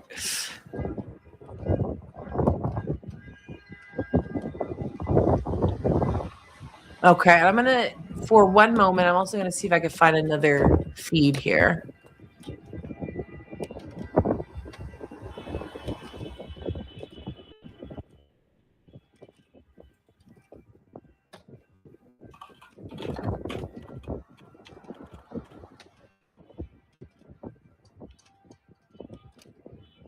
Oh, Unleashed Spirit Warrior. Maybe I need to talk to you about doing a new. Car, warm up real quick. Oh, this guy. Around, and we'll wait. See if the cops come out. See if the cops come out. Oh no. What was I reading? Okay, yeah, maybe I need to talk to you about doing a new intro song for my podcast. Not sure where I want to go in the future, but I may need a little makeover. Oh, bro, dude, I love doing video editing and stuff. I actually just, let's see, where is this? Actually, I do have something else I'm on a show. I'm all over the place tonight, guys. Just all over the place. So bear with me. But yes, I just got done making an intro for General Quast. He's going to start a new show here on Badlands Media. So definitely follow Badlands Media. And so that was really fun. I love doing intros and music. So yeah, we got to communicate. You got to do you have an ex? We need to find a way to communicate. I wish that Rumble had some kind of like DMs, right? Wouldn't that be nice? Hey, Rumble, if you're watching, that might be a cool thing to incorporate. Just saying. Okay, so yeah, I'm going to keep my eye on those bros. But while all the chaos is going on, I did find it. So this is the video. So kind of to go back to what we were talking about earlier. How, who was it? Jesse Waters said he had Benny Johnson on. And then Benny Johnson was explaining how, why is all these women at the ICE protest? Why is it only women? What's going on? And he was saying there's like this need to take care of a problem that's not being fulfilled for the left women. And I wouldn't be a bit surprised if you didn't take that talking point from this video right here. So I'm going to play it for you. This woman breaks it down brilliantly. Don't come on my page and say that people should be in this country legally. Don't do it. No! No! Shame! Shame! He shot her because she was queer. Are we f***ing great yet? Are we a great country? Is this one? It's f***ing great. A lot of people are wondering right now how in the world a person's brain ends up like this, because this is not how healthy, happy people act. Let me explain. Liberal women are what happens when the natural female instinct to nurture and defend and care for gets misdirected away from families and children and misapplied to whatever the liberal cause of the weak is. See, women have an innate instinct to support and emotionally connect to vulnerable people. We are designed to be mama bears. And in the absence of a stable and healthy home and family, a woman will find a place to put all of that. The natural instinct to sacrifice yourself for your children gets misapplied in all the wrong directions. You want to know why so many liberal women are out there playing hero for criminal aliens and gender-confused perverts and cultures that hate them? It's because they believe they have identified groups of people who need them when no one else does. We destroyed the family, and we handed a generation of women a bunch of feminist lies and progressive slop in its place. And this is the natural result. So brilliantly said. I couldn't have said it better. And it is true. The woman has that need, that desire to want to fulfill and take care of. It's just a natural thing. And that's why this is all psychological warfare, right? I'm going to go to the more ending now part of the show. I've gotten quite longer than I expected, but I think it's good. I think it's good. We'll go through a lot of cool things in this stream. So to back up, when you get red pilled, you realize that people were being brainwashed, right?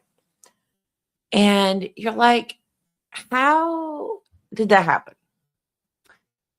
Who was doing the brainwashing and why? And that always led me to the CIA every time. But just psychological warfare in general. So, and you know, it's kind of interesting. The whole thing that happened with Maduro now, because of that security guard's testimony, who was there, and talks about these Marine guys coming down and how they used this weapon. It was like a frequency weapon, but I'm trying to think of what was the term that they used. It's like below supposedly 20 hertz. It's a low frequency weapon. It was called sonic. They call it sonic or something. That just made these guys fall to the ground, bleeding from their eyes, right? I've known that this type of technology has existed for quite some time. In fact, I wouldn't be surprised if we find out later on in the future that's been around for a lot longer than people thought. And why I say that is it kind of leads me to, when I was deep diving into the CIA and their projects like Project Gateway, for example. I think I do have that in the reading room. We won't read the whole thing, but I will just share you the tabs so you can see. This guy wants them to summarize what the gateway experience is. Oh, I'm not sharing it. There we go. Let's see if I can. Okay. Subject: analysis and assessment of gateway process. So basically, this guy goes, you tasked me to provide an assessment of the gateway experience in terms of its mechanics and ultimate practicality. Because, the military wants to use it for real practical reasons, like mind control. As I set out to fulfill that task, it soon became clear that in order to assess the validity and practicality of the process, I need to do enough supporting research and analysis to fully understand how and why the process works. Pretty much they were doing it because it worked, but they don't even know how. It's just they stumbled upon it. Frankly, sir, that proved to be an extremely involved and difficult business, initially based on conversations with a physician who took the gateway training with me.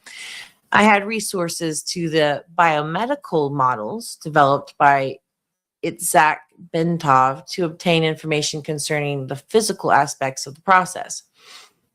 Then I found it necessary to devolve into various sources for information concerning quantum mechanics in order to be able to describe the nature and functioning of human consciousness. If you guys want me to continue reading it, I will, because I didn't plan on reading it, because we're going to go to another video I made that's connected to this in more ways than one. But if you like it, I'll keep reading it because I'll get to a certain point and I'll show you some of the diagrams and stuff, and then, just for the sake of time. But I'll read some of it here. Okay. So now he's like, oh, well, I guess I got to dive into, just quantum mechanics. No big deal. It's like, oh, this is very involved. Okay. In order to describe the nature and functioning of the human consciousness, I had to be able to construct a scientifically valid and reasonably lucid model of how consciousness functions under the influence of the brain hemisphere synchronization technique employed by Gateway. And if you guys have looked in the Gateway project, HemiSync is their tool, and HemiSync is so cool. It's created by God. So, the CIA like to grab things and use it for themselves. But, oh, you think I shared Gateway stuff with you a long time ago? Dude, if you did, that's awesome, because this is like deep, awesome stuff. So anyways, they use this thing where one side of your ear is playing a tone like, ooh, and the other side of your ear is playing a tone like, moo, or like, like a different frequency. When you play them together in your ears, you don't just hear the two sounds. You actually hear them go. You start hearing a unique waveform that is not happening, but then somehow happens. And that's what that is. That's what the HemiSync, hemisphere synchronization technique, is. And so he goes on to talk about the character. Once this was done, the next step involved resource to the theatrical physics in order to explain the character of the time-space dimension and the means by which expanded human consciousness transcends it in achieving Gateway's objectives. So he's basically saying, sir, I'm trying to put this comprehensive thing together enough for you to understand, but I had to dive into quantum physics, freaking stuff. And then he even goes here, finally, again, to find it necessary to use physics to bring the whole phenomenon of out-of-body states into the language of physical science to remove the stigma of its occult connotations and put into frame reference suited to objective assessment. So now he's saying that even parts of this fall into what we see with, what the secret societies call magic, right? I believe that it's what we would consider the Force. Force is a wonderful. In fact, the telling of Star Wars and the Force sometimes I think has a lot more truth to it. But the idea is that the Force can be used for good or it can be used for bad. So these occult secret societies, they always use it for bad, right? And, they do astral projection and things like that as well. But the government, the CIA, used it. And that's what the gateway process is. And they'd be able to actually go to different places and see people, but these people just using their minds. And that's going to lead us into this last video I want to play for you guys. That the whole reason I'm going to play this is because I want you to know how bad they want your mind. And if they want your mind, then that means your mind is valuable, right? And you need to put on the full armor of God to protect it, right? I'll probably pull it up afterwards so I can close it out with really good Bible verses. But this is something that they've wanted to always control. Lucifer, the end goal is he wants your soul. But if he can control your mind, well, then it's going to be a heck of a lot easier to get your soul, right? So we need to understand that that's going on and that this has been weaponized by governments and secret societies, witchcraft, Luciferian cults, the cabal, the New World Order. And that's why you're seeing what you're seeing with women and ICE agents. These are just what is it called? Byproducts of the ultimate problem, which is the top of that triangle, which we all freaking know. There's an idea that at the very high parts, even past the count, there's a group called the Council 13 or something, where there's 12 of these top leaders, which you will never know their names. We don't even know who they are, but they are the top of the Luciferian agenda. And that supposedly they have a 13th chair there that is empty, that is for Lucifer, yes, to come and to talk with them. But of course, they have to do things to conjure, right? And that's where we get into terrible things. We won't even go there, but just satanic ritual abuse, all this terrible thing, killing and sacrifices to summon a being for a little bit. So that's what we're dealing with, right? CIA was highly involved in these things. CIA has been known to be involved in the occult, and that was discovered through the church committee, and you can look into all that. So with that all being said, science is created by God. And so, yes, these people are using these things for bad, right? However, the science was created by the creator. So I think I must have lost, I lost my thing. Hold on, I'm going to find it for us.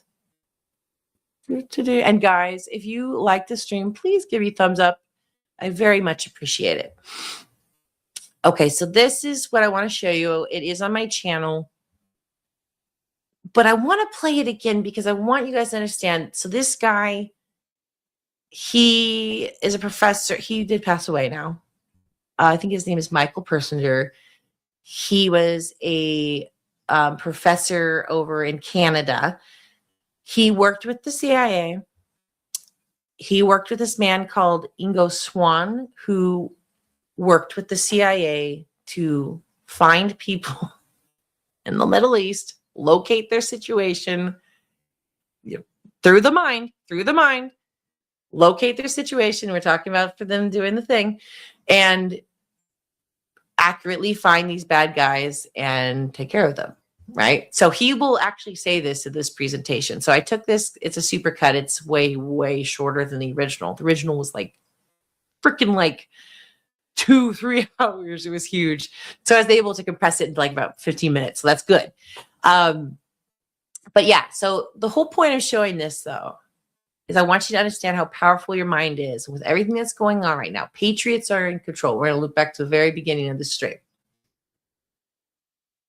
In the Q post, it talks about cyber all day long, right? Psychological warfare, spiritual warfare, which interchanges each other. We just talked about the elites with their magics and all these things. They're real. It's real. But God is real, and he's the creator of everything. And if we align with him, we have that power within us. It's the Holy Spirit and, Holy Ghost, whatever you guys want to call it. You could say it's a piece of God that he left for us to have within us. And what it does is it helps you navigate this life. Like, for example, you might get an instant pressing on your heart, like, oh, I shouldn't go there. And you don't know why. Nothing makes sense why you feel this way, but you just instantly feel it. You can feel it in your bones. Listen to that.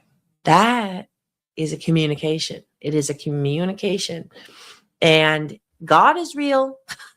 And I didn't even touch on it in this stream, but I found out today through what Brad was showing me that we all wear polyester. And they did a study and they found that they did a study where they had these dogs wear polyester and it made the poor dogs unfertile.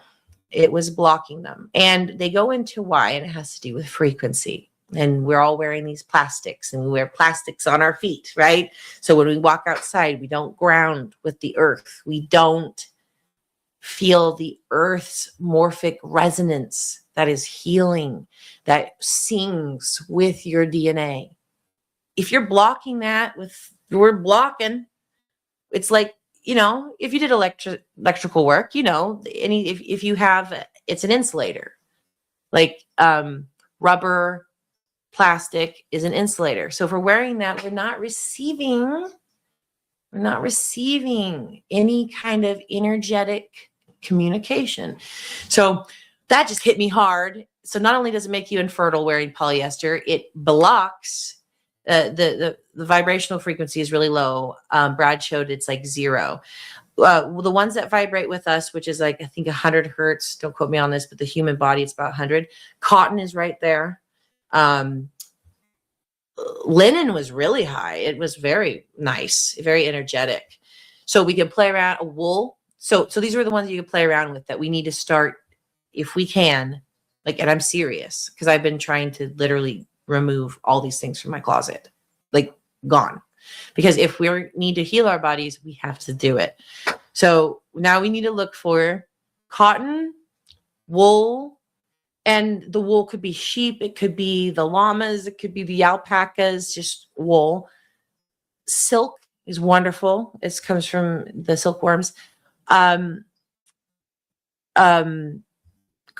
cotton, linen.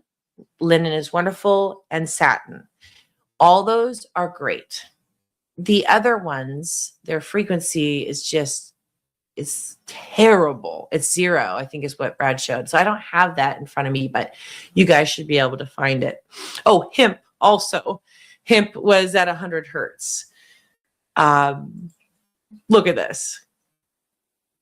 And you're like, okay, interesting. And then all these main companies, somebody was like digging into it, and like these top main companies like Nike and this, they're all polyester. They're all this and that, like straight up.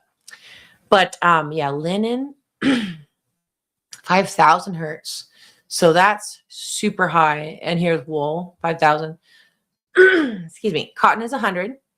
It's close to human body frequency. It actually says it right there. And hemp as well. So that's what we got to try to do. And you can get them at secondhand store. You don't have to like buy brand new or anything. But we just look at your tags. What are we wearing? And if we start freeing our body up, we might start, I don't want to sound weird, but this is how I think. We might start receiving stronger communications with God when we pray. I was going to throw it out there because we're quite literally just, And somebody said a Bible verse. maybe I'll look for it when this plays. Somebody said there's something that says don't mix something with something. It's a Bible verse that said don't mix. I don't remember what it said, but like don't mix cotton with whatever when we wear your garments.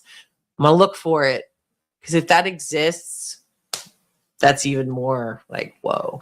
So without further ado, I'm going to play this, and like I said, it pairs with the Project Gateway, and you're going to be listening to a professor, but hopefully it won't make you fall asleep. I try to do a nice cut, and his experience with these people and how we can communicate. And he says it as it's scientifically explained, so it's not like he's just going woo woo. And that's why I love this video. So I will see you guys on the other side, and then we'll wrap it up after that. All right, let's go here.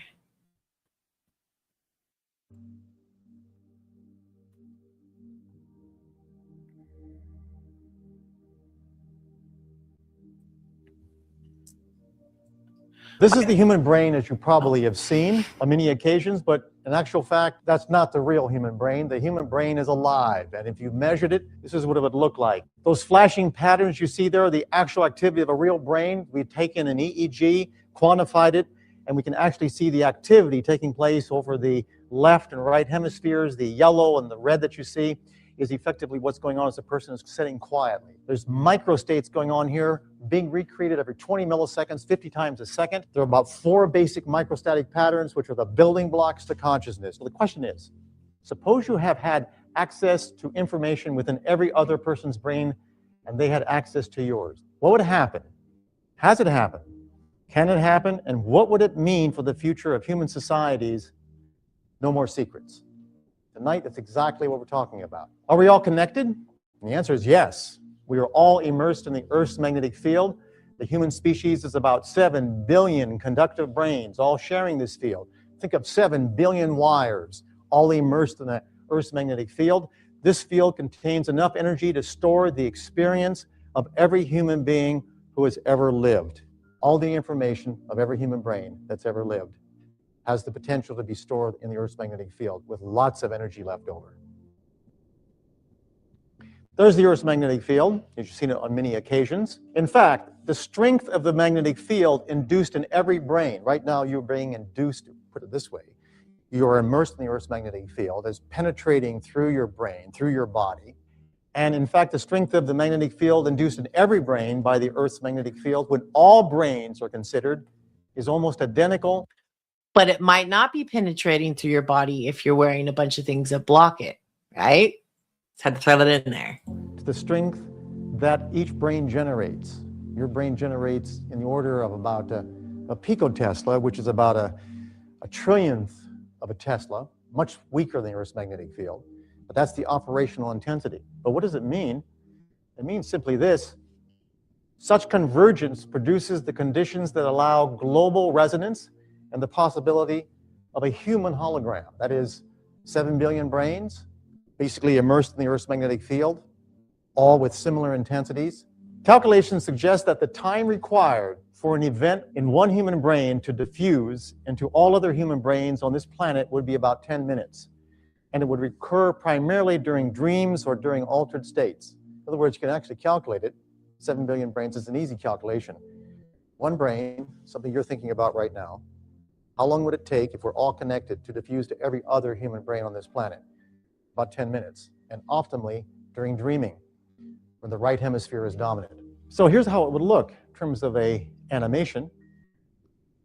Effectively, there's the representation of the 7 billion brains, almost 7 billion.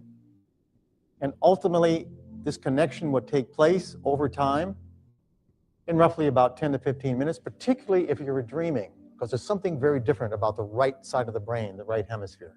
Now, has there been evidence that such connections occur? Yes, for decades, verified cases indicate that some people's sudden experiences about a crisis to or death of a loved one occurs on days when geomagnetic activity is quietest. The experiences usually occur during a dream state. Let me give you an example. On the evening of the 5th January, I was visiting, this is from a middle-aged woman. This is one of many cases. These kinds of cases have been recorded certainly since the 1870s. massive booklets containing this information. On the evening of the 5th of January, I was visiting in my kitchen with some friends. Suddenly, I felt my face flush and I felt ill. In a matter of minutes, I was out cold. My friends carried me to the living room and placed a cold cloth on my head. They said I opened my eyes and stared for 15 minutes. When I came to, it was exactly 10:30 p.m. That night, I was ill and vomited several times. I kept crying and thinking about my sister. Every time I thought about our mother, I felt depressed. The next morning at 7 a.m., my mother called. She was crying and extremely upset. She told me that my sister, who lived 200 miles away, had died suddenly the night before at exactly 10:30 p.m. Now, that's a classic one. Now, when does it take place? Well, usually it takes place when the geomagnetic activity is less intense. This is an example of a geomagnetic pattern recorded right here in our laboratory at Laurentian University. You can see the perturbations. This is a very active kind of night, a geomagnetically active kind of period. You're looking at various components here. On the other hand, on quiet nights, which is the next one, you can see the difference. In other words, when it's quiet, when it's geomagnetically quiet, the connections between all 7 billion brains have greater possibility. Classic example comes from an experimental study. Remember, the most important philosophy that human beings have ever developed has been science and the methodology of science. The most powerful and potent tool has been the experiment. This is an experimental kind of study in where individuals who are dreaming in one room and simply engaging in ordinary dreaming in another room, a person is looking at a picture, a target, a picture. And what we find, and this is the work done at the Maimonides Dream Hospital, what we found is that when individuals are dreaming and someone in another room is looking at a picture, under certain nights, when you look at the dream content, is exactly what the picture was the other person was looking at. Notice that the black circles indicate that when the geomagnetic activity was quiet, very, very quiet, that's when the dream content of the dreamer corresponded with the details of the picture upon which the other person was concentrating. Well, think about that. Every time you sleep near someone, are they influencing your dreams? Or at a distance, for that matter? But those are correlational studies or experimental studies. Here's a more important question. Why don't these experiences occur more frequently? Or is your brain more like a television remote that is randomly changing channels and ever so often overlaps with the source? What would happen if a procedure was developed that allowed direct access to whole information, to all of it? Suppose there was a technology. That's what we're talking about tonight. Can the ability to access information at a distance be trained? And the answer is yes, it is, and we've trained it. One such person is Ingo Swann, who helped develop the phenomenon of remote viewing. Ingo Swann is the individual, and this is Ingo. Ingo Swann was involved with the development of this remote viewing for the Central Intelligence Agency for the United States many years ago. The idea is, can you access information at a distance? As opposed to saying it can't happen, suppose we say it does happen.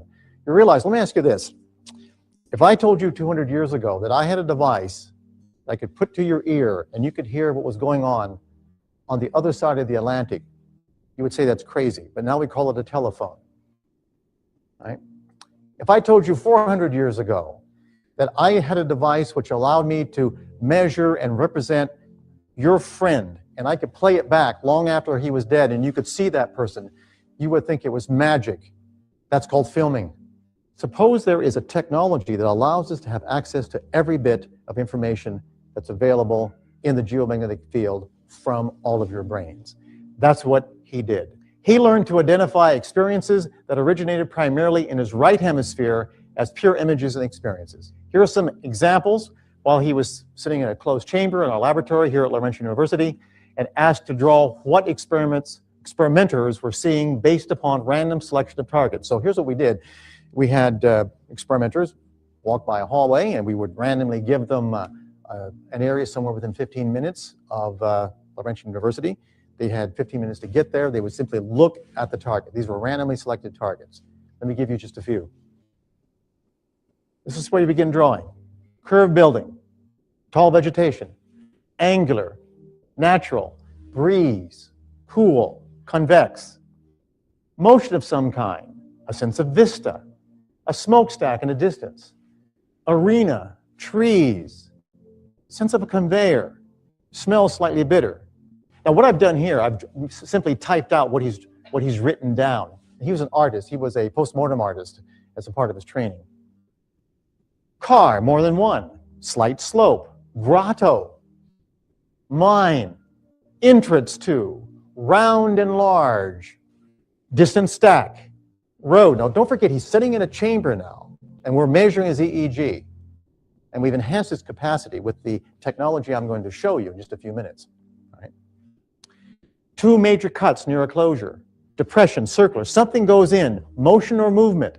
Conveyance motion, cars. And what was the target? You all know what it was. The target was the experimenters had gone to see Science North. There's what he drew.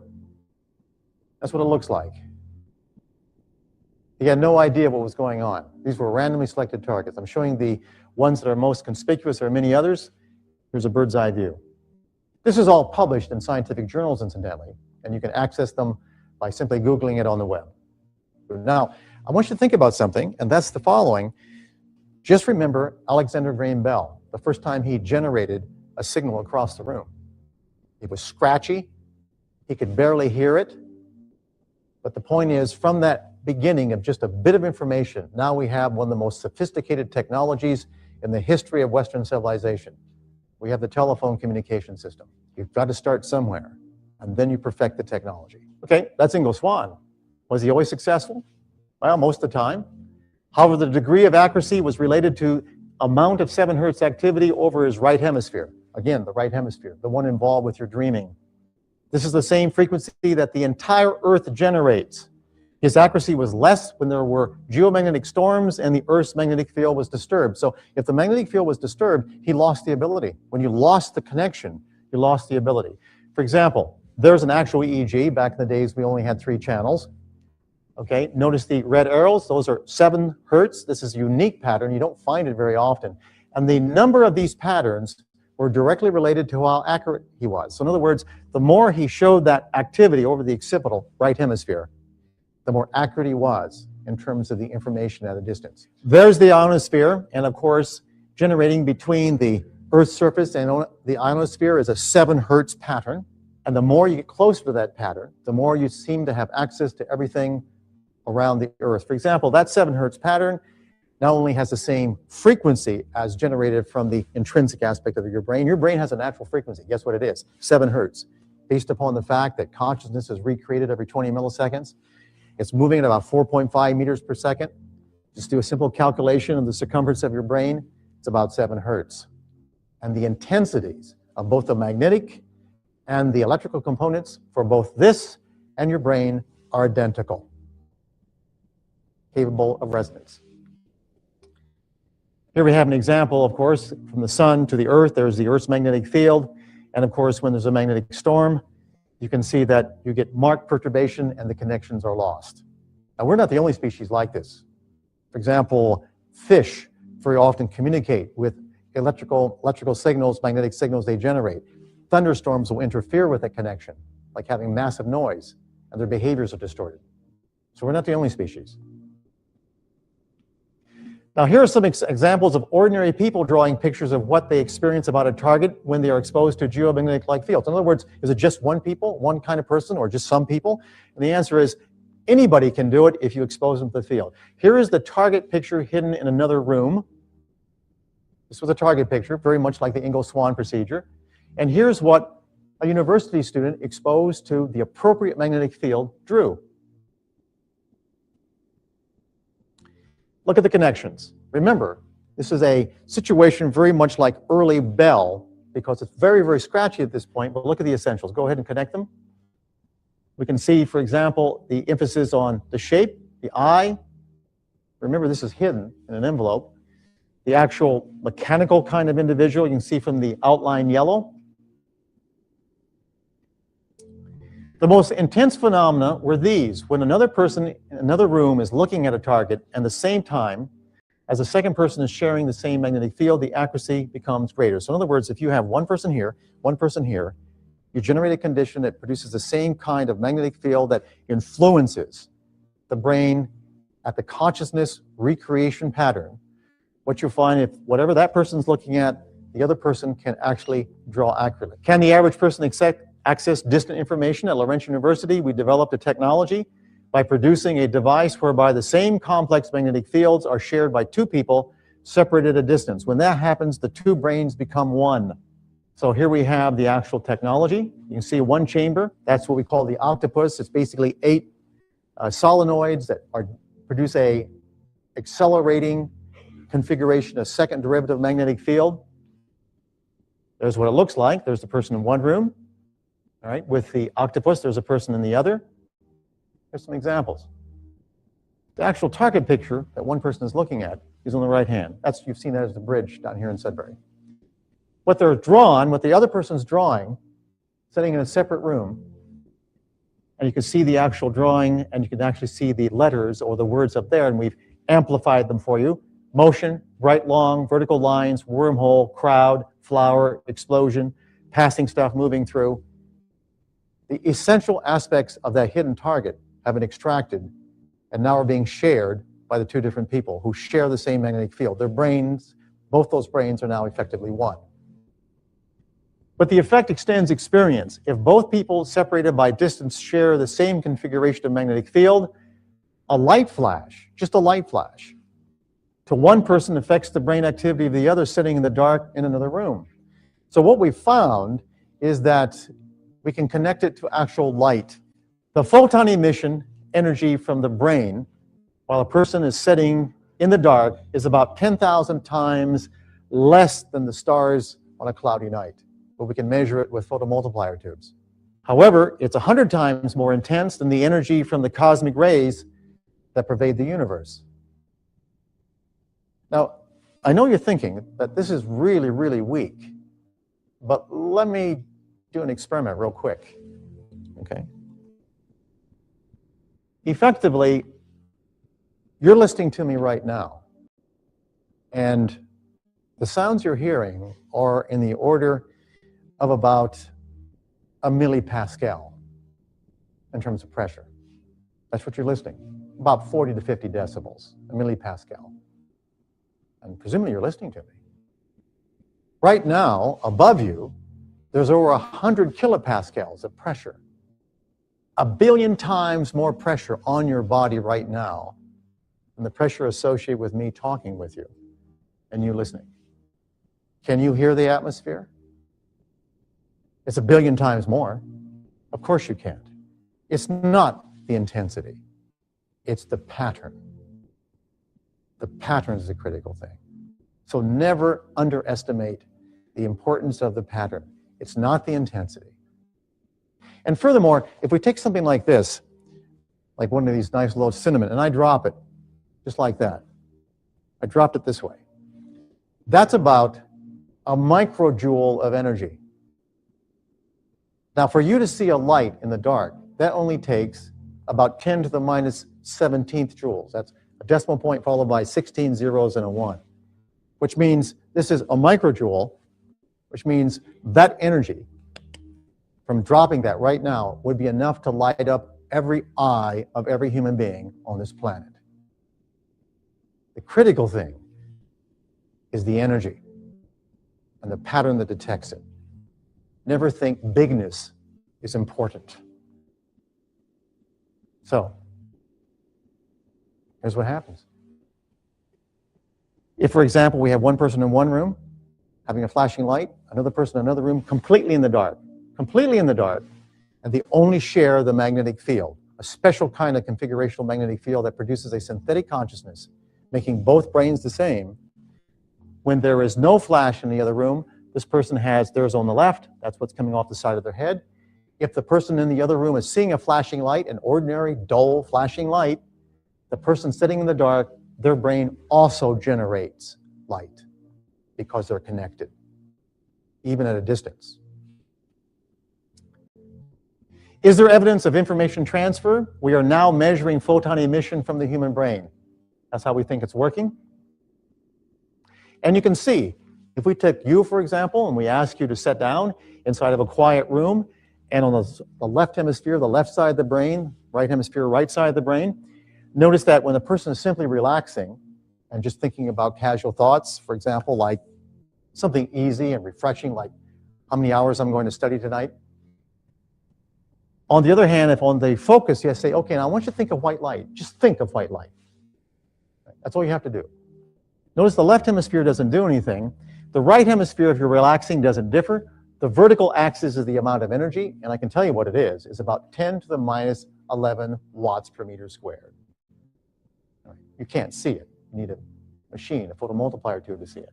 But notice on the right hemisphere, when you ask a person to just think of white light, notice that under focus on the right hemisphere, there's almost a doubling of output. That's right. And now we know in neuroscience that it's very likely, Bocon and other people have actually shown this, that there's light emission from retina, that when you're actually thinking about white light, there's just not action potentials and neurons firing, there's actually photons being emitted within your brain, right? Actual photons, and we can measure them. The minute you have photons, you have access to almost everything. Right?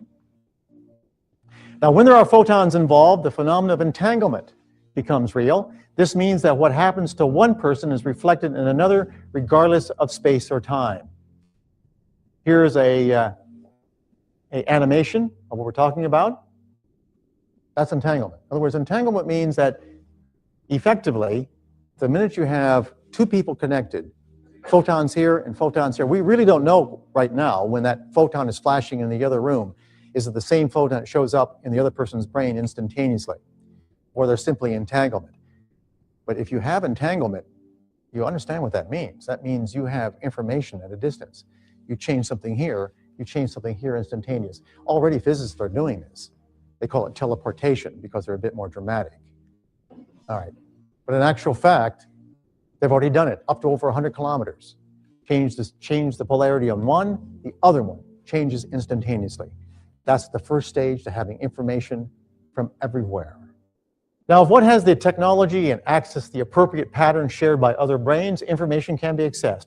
We can amplify, concentrate, and control what has been happening only occasionally for centuries. Now think about it. Like watching lightning, we did it for thousands of years, hundreds of thousands of years as a species, and then we mastered electricity. Look at the difference.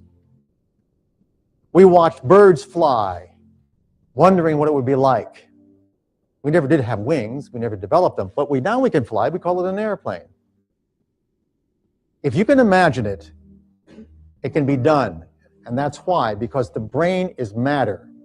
It's based upon the physical principles of the universe. And if you have that capacity to imagine it, that means the potential is there for it to be done.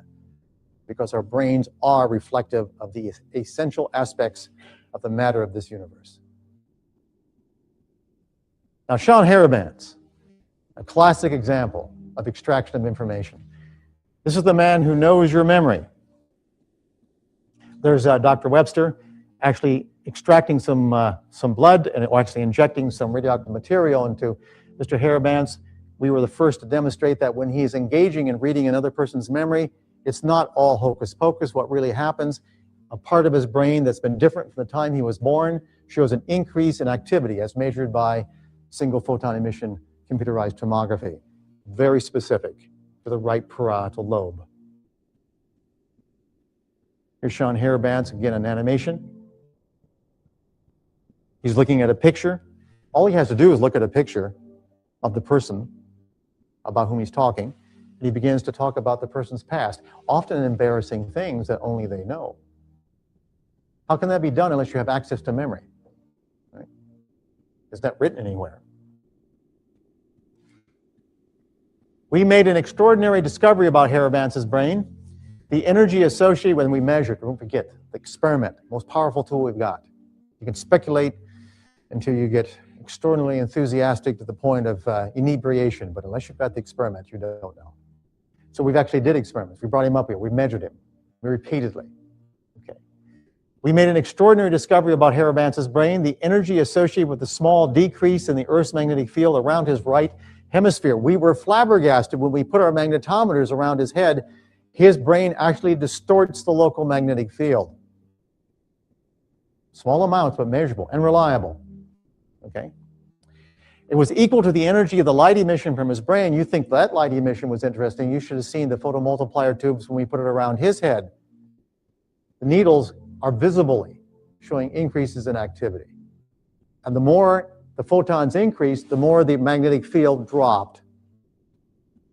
And that energy was equal to the activity of the neurons. We actually calculated the number of neurons that he was EEG. In other words, conservation of energy.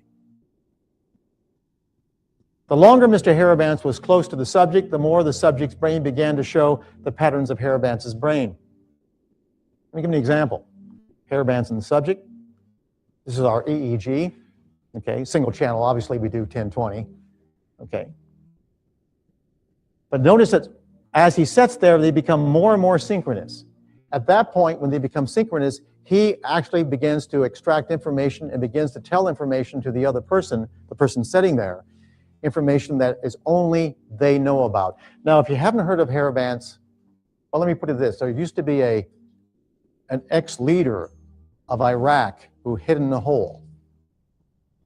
Guess who gave the information or where the U.S. government found him?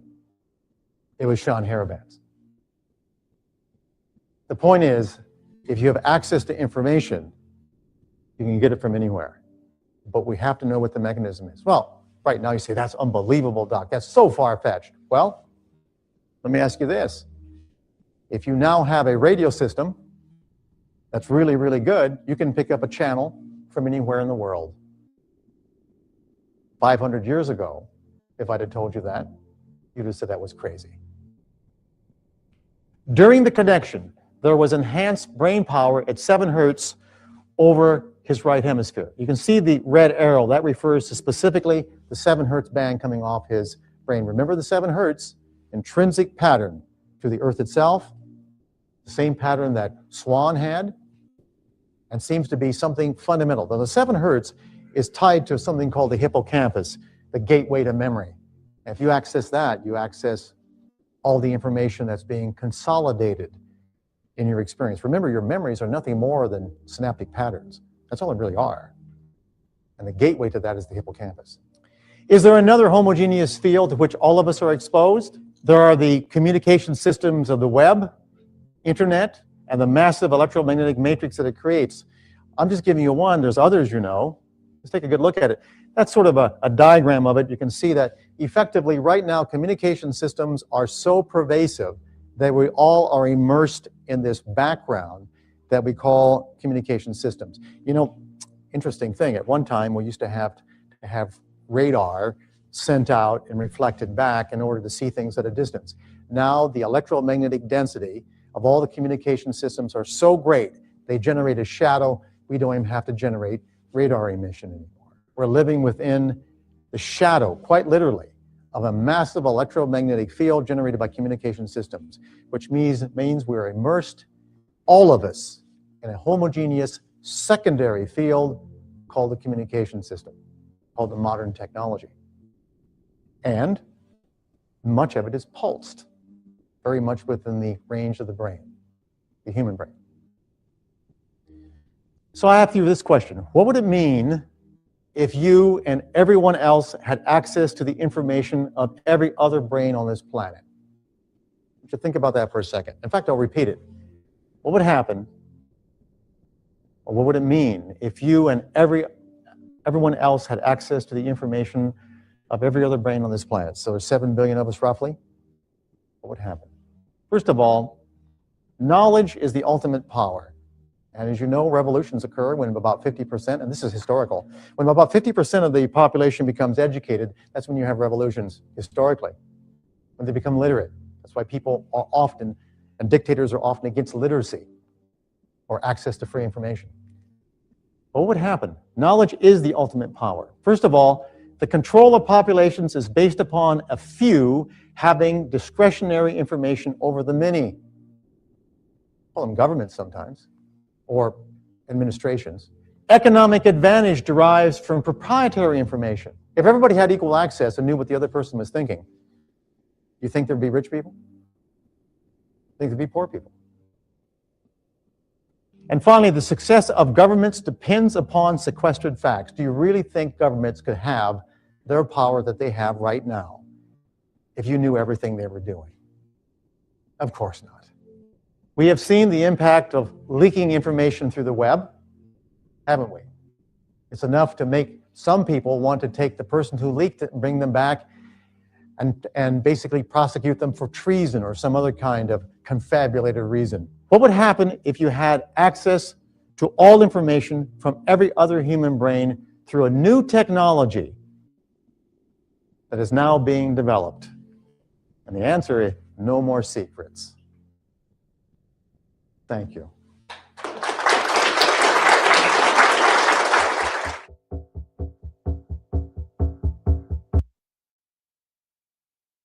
Okay, I know that was long. I know that was long, but it was very important. And I just love how he just encompasses everything. But again, why that's such a valuable video is he's a professor. He's talking about the science behind it. They're actually measuring photons coming from our brains, like being created. I love how he goes, well, we think it's being done by light. They think they're transferring this information from a distance by light, which is photons. And he goes, we just have the subject think of white light, and there's a photon emission. What? Like, that's amazing. That should be something that should be taught. We should be looking more into that. It really, again, goes to the biblical things when God says, we are God's children. We are technically, once we decide to resonate with him, if you want to put it that way, we are children of light, right? And so it's just such a beautiful thing. And real quick, before I head out here, the other thing is I'm going to head out, but I might keep it on the protest. So, obviously you guys can go, but because you guys are right. Some things are sparking off there. So I'm probably going to transfer it over to a live feed of that. But before I do that, to kind of close this all off, I did look up what you guys said. You told me the Bible verse. Thank you so much, everybody, for sharing this. It was Deuteronomy 22:11, and it says, okay, well, I'll read what Google says about the whole thing, but the actual verse, I'll read that too. It says, Deuteronomy 22:11 is a biblical prohibition against wearing clothing woven from a mixture of wool and linen. It's very interesting. Found within the Old Testament laws of Torah, meant to guide ancient Israelites with interpretations suggesting possess purposes like promoting holiness, preventing idolatrous practices, as mixed fabrics were associated with pagan rituals or high priests' garments, or upholding principles of separation and creation. So it goes on, and I think it says, such as in the NIV, it says, do not wear clothes of wool and linen woven together. So that's the verse. And that's interesting. And it's not saying don't wear them at all. It's just saying woven together. So what if they are competing frequencies, right? And maybe that's not good and it vibrates weird on you, right? We need a lot more research into that. But don't you love how the Bible, documents and written by the disciples and people that were just inspired, the Bible from 2,000 years ago all put together? Isn't it just so weird that it still speaks truth today? So, it's just, I love how, like, the word of God there's so much in it. It's just like, we're still figuring out things that they're saying. So it's pretty wild, but super awesome. So, and again, I'm going to change it over to these protests, but to close off this video, as far as Patriots in control, I want you guys to know that stay positive. The power of the mind is key right now. Everybody's mindsets. That's why I played that long video, for you to just basically see, like, oh, so our brains really do affect each other.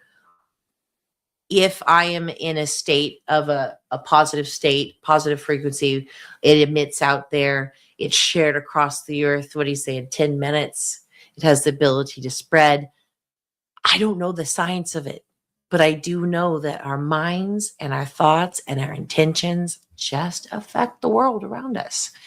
So in this time of crazy civil unrest, which is by design, of course, the triggered liberal women and all the people that are attacking ICE right now, which we're going to go to, I want you guys to think about the mind and how their minds are being controlled right now. They're being triggered. Heck, a year ago, they were probably sitting at McDonald's eating hamburger. They didn't give two craps about anything. But, oh, now ICE protest, must go protest. Oh, my God. You know, like something's happening, right? So it's important to know to just observe your world around you.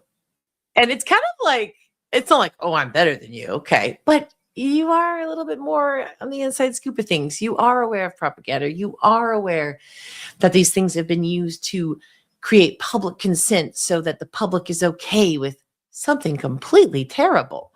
So keep that in mind, you know, when we're watching. In fact, actually, I'm going to turn over that. It's getting a little more intense now. But yes, guys, thank you so much for hanging out. Please give me a thumbs up. And I saw Unleashing Spirit Warrior said you had to drop out because you're getting sleepy. It's late. Well, I hope you have a good rest. And Push Pipe, it was so good to see you. I hope you enjoyed all the information that was put on here. And yeah, stay positive, guys. Keep your eyes on the Department of Labor X account if you want to know what's happening as far as comms. So super exciting. I'm going to pull this up and I hope you guys have a wonderful night. I'll probably keep this going on this until either of these guys get arrested or it calms down. All right. I will see you later. God bless. God bless the United States of America. God bless our law enforcement and the brave men and women of our military and the ICE as well. So let's see what's happening here. A lot of whistles.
You see some of the federal officers now lining up there. We'll keep an eye out on what's happening back here, but this is a sense of the tension that you have here on the ground in Minneapolis.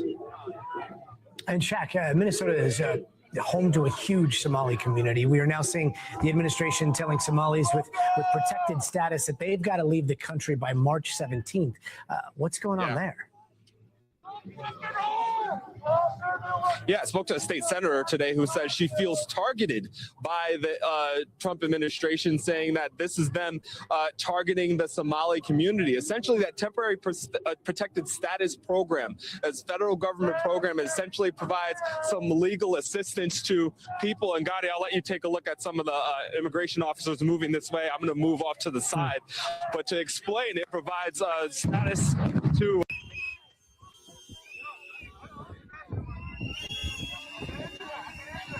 This happen out of nowhere, Gotti. They're clearly moving toward a subject that they have. As we watch, and these are a mixture of federal agencies. We are now being held up. There's some pepper balls that are being launched at folks. And Gotti, you saw how quickly this all escalated. You had the crowd there. We knew that they were lining up. And it's clear that they are definitely targeting something. There's an individual now who has been tackled in the distance. You see on the sign, they say federal officer, Department of Prisons. He's pulling out some pepper spray, telling people to move back, and we will follow his commands. We thank you.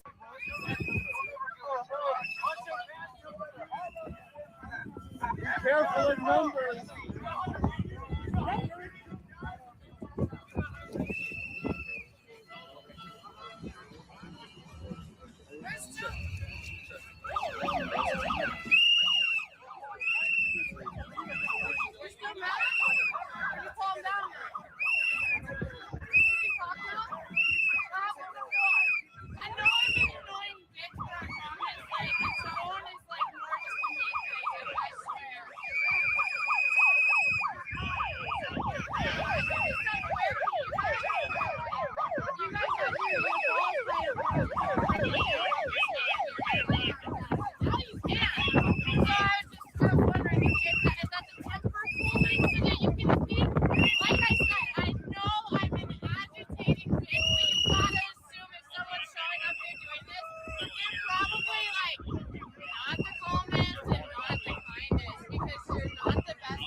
Genuine question now that the situation is a bit more calm. Why not us? You're already in the police. I can't hear you. Why not us? Why not join us? Why don't join us? Why don't you join us?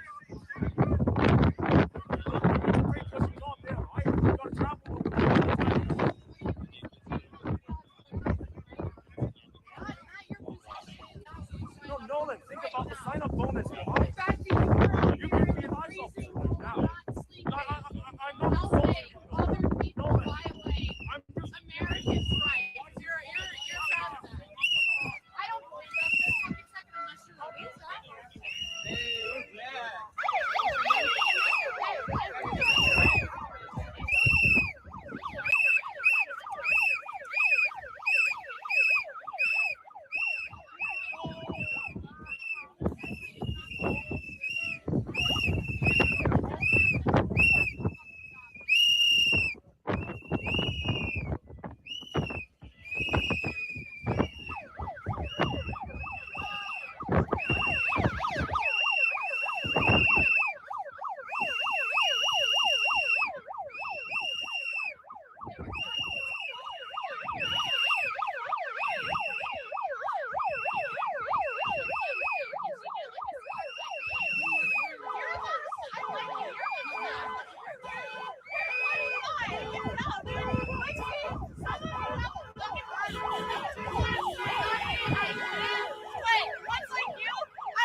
I know your wife just spank you like this when you get home. You're fucking grand old boys, I promise you.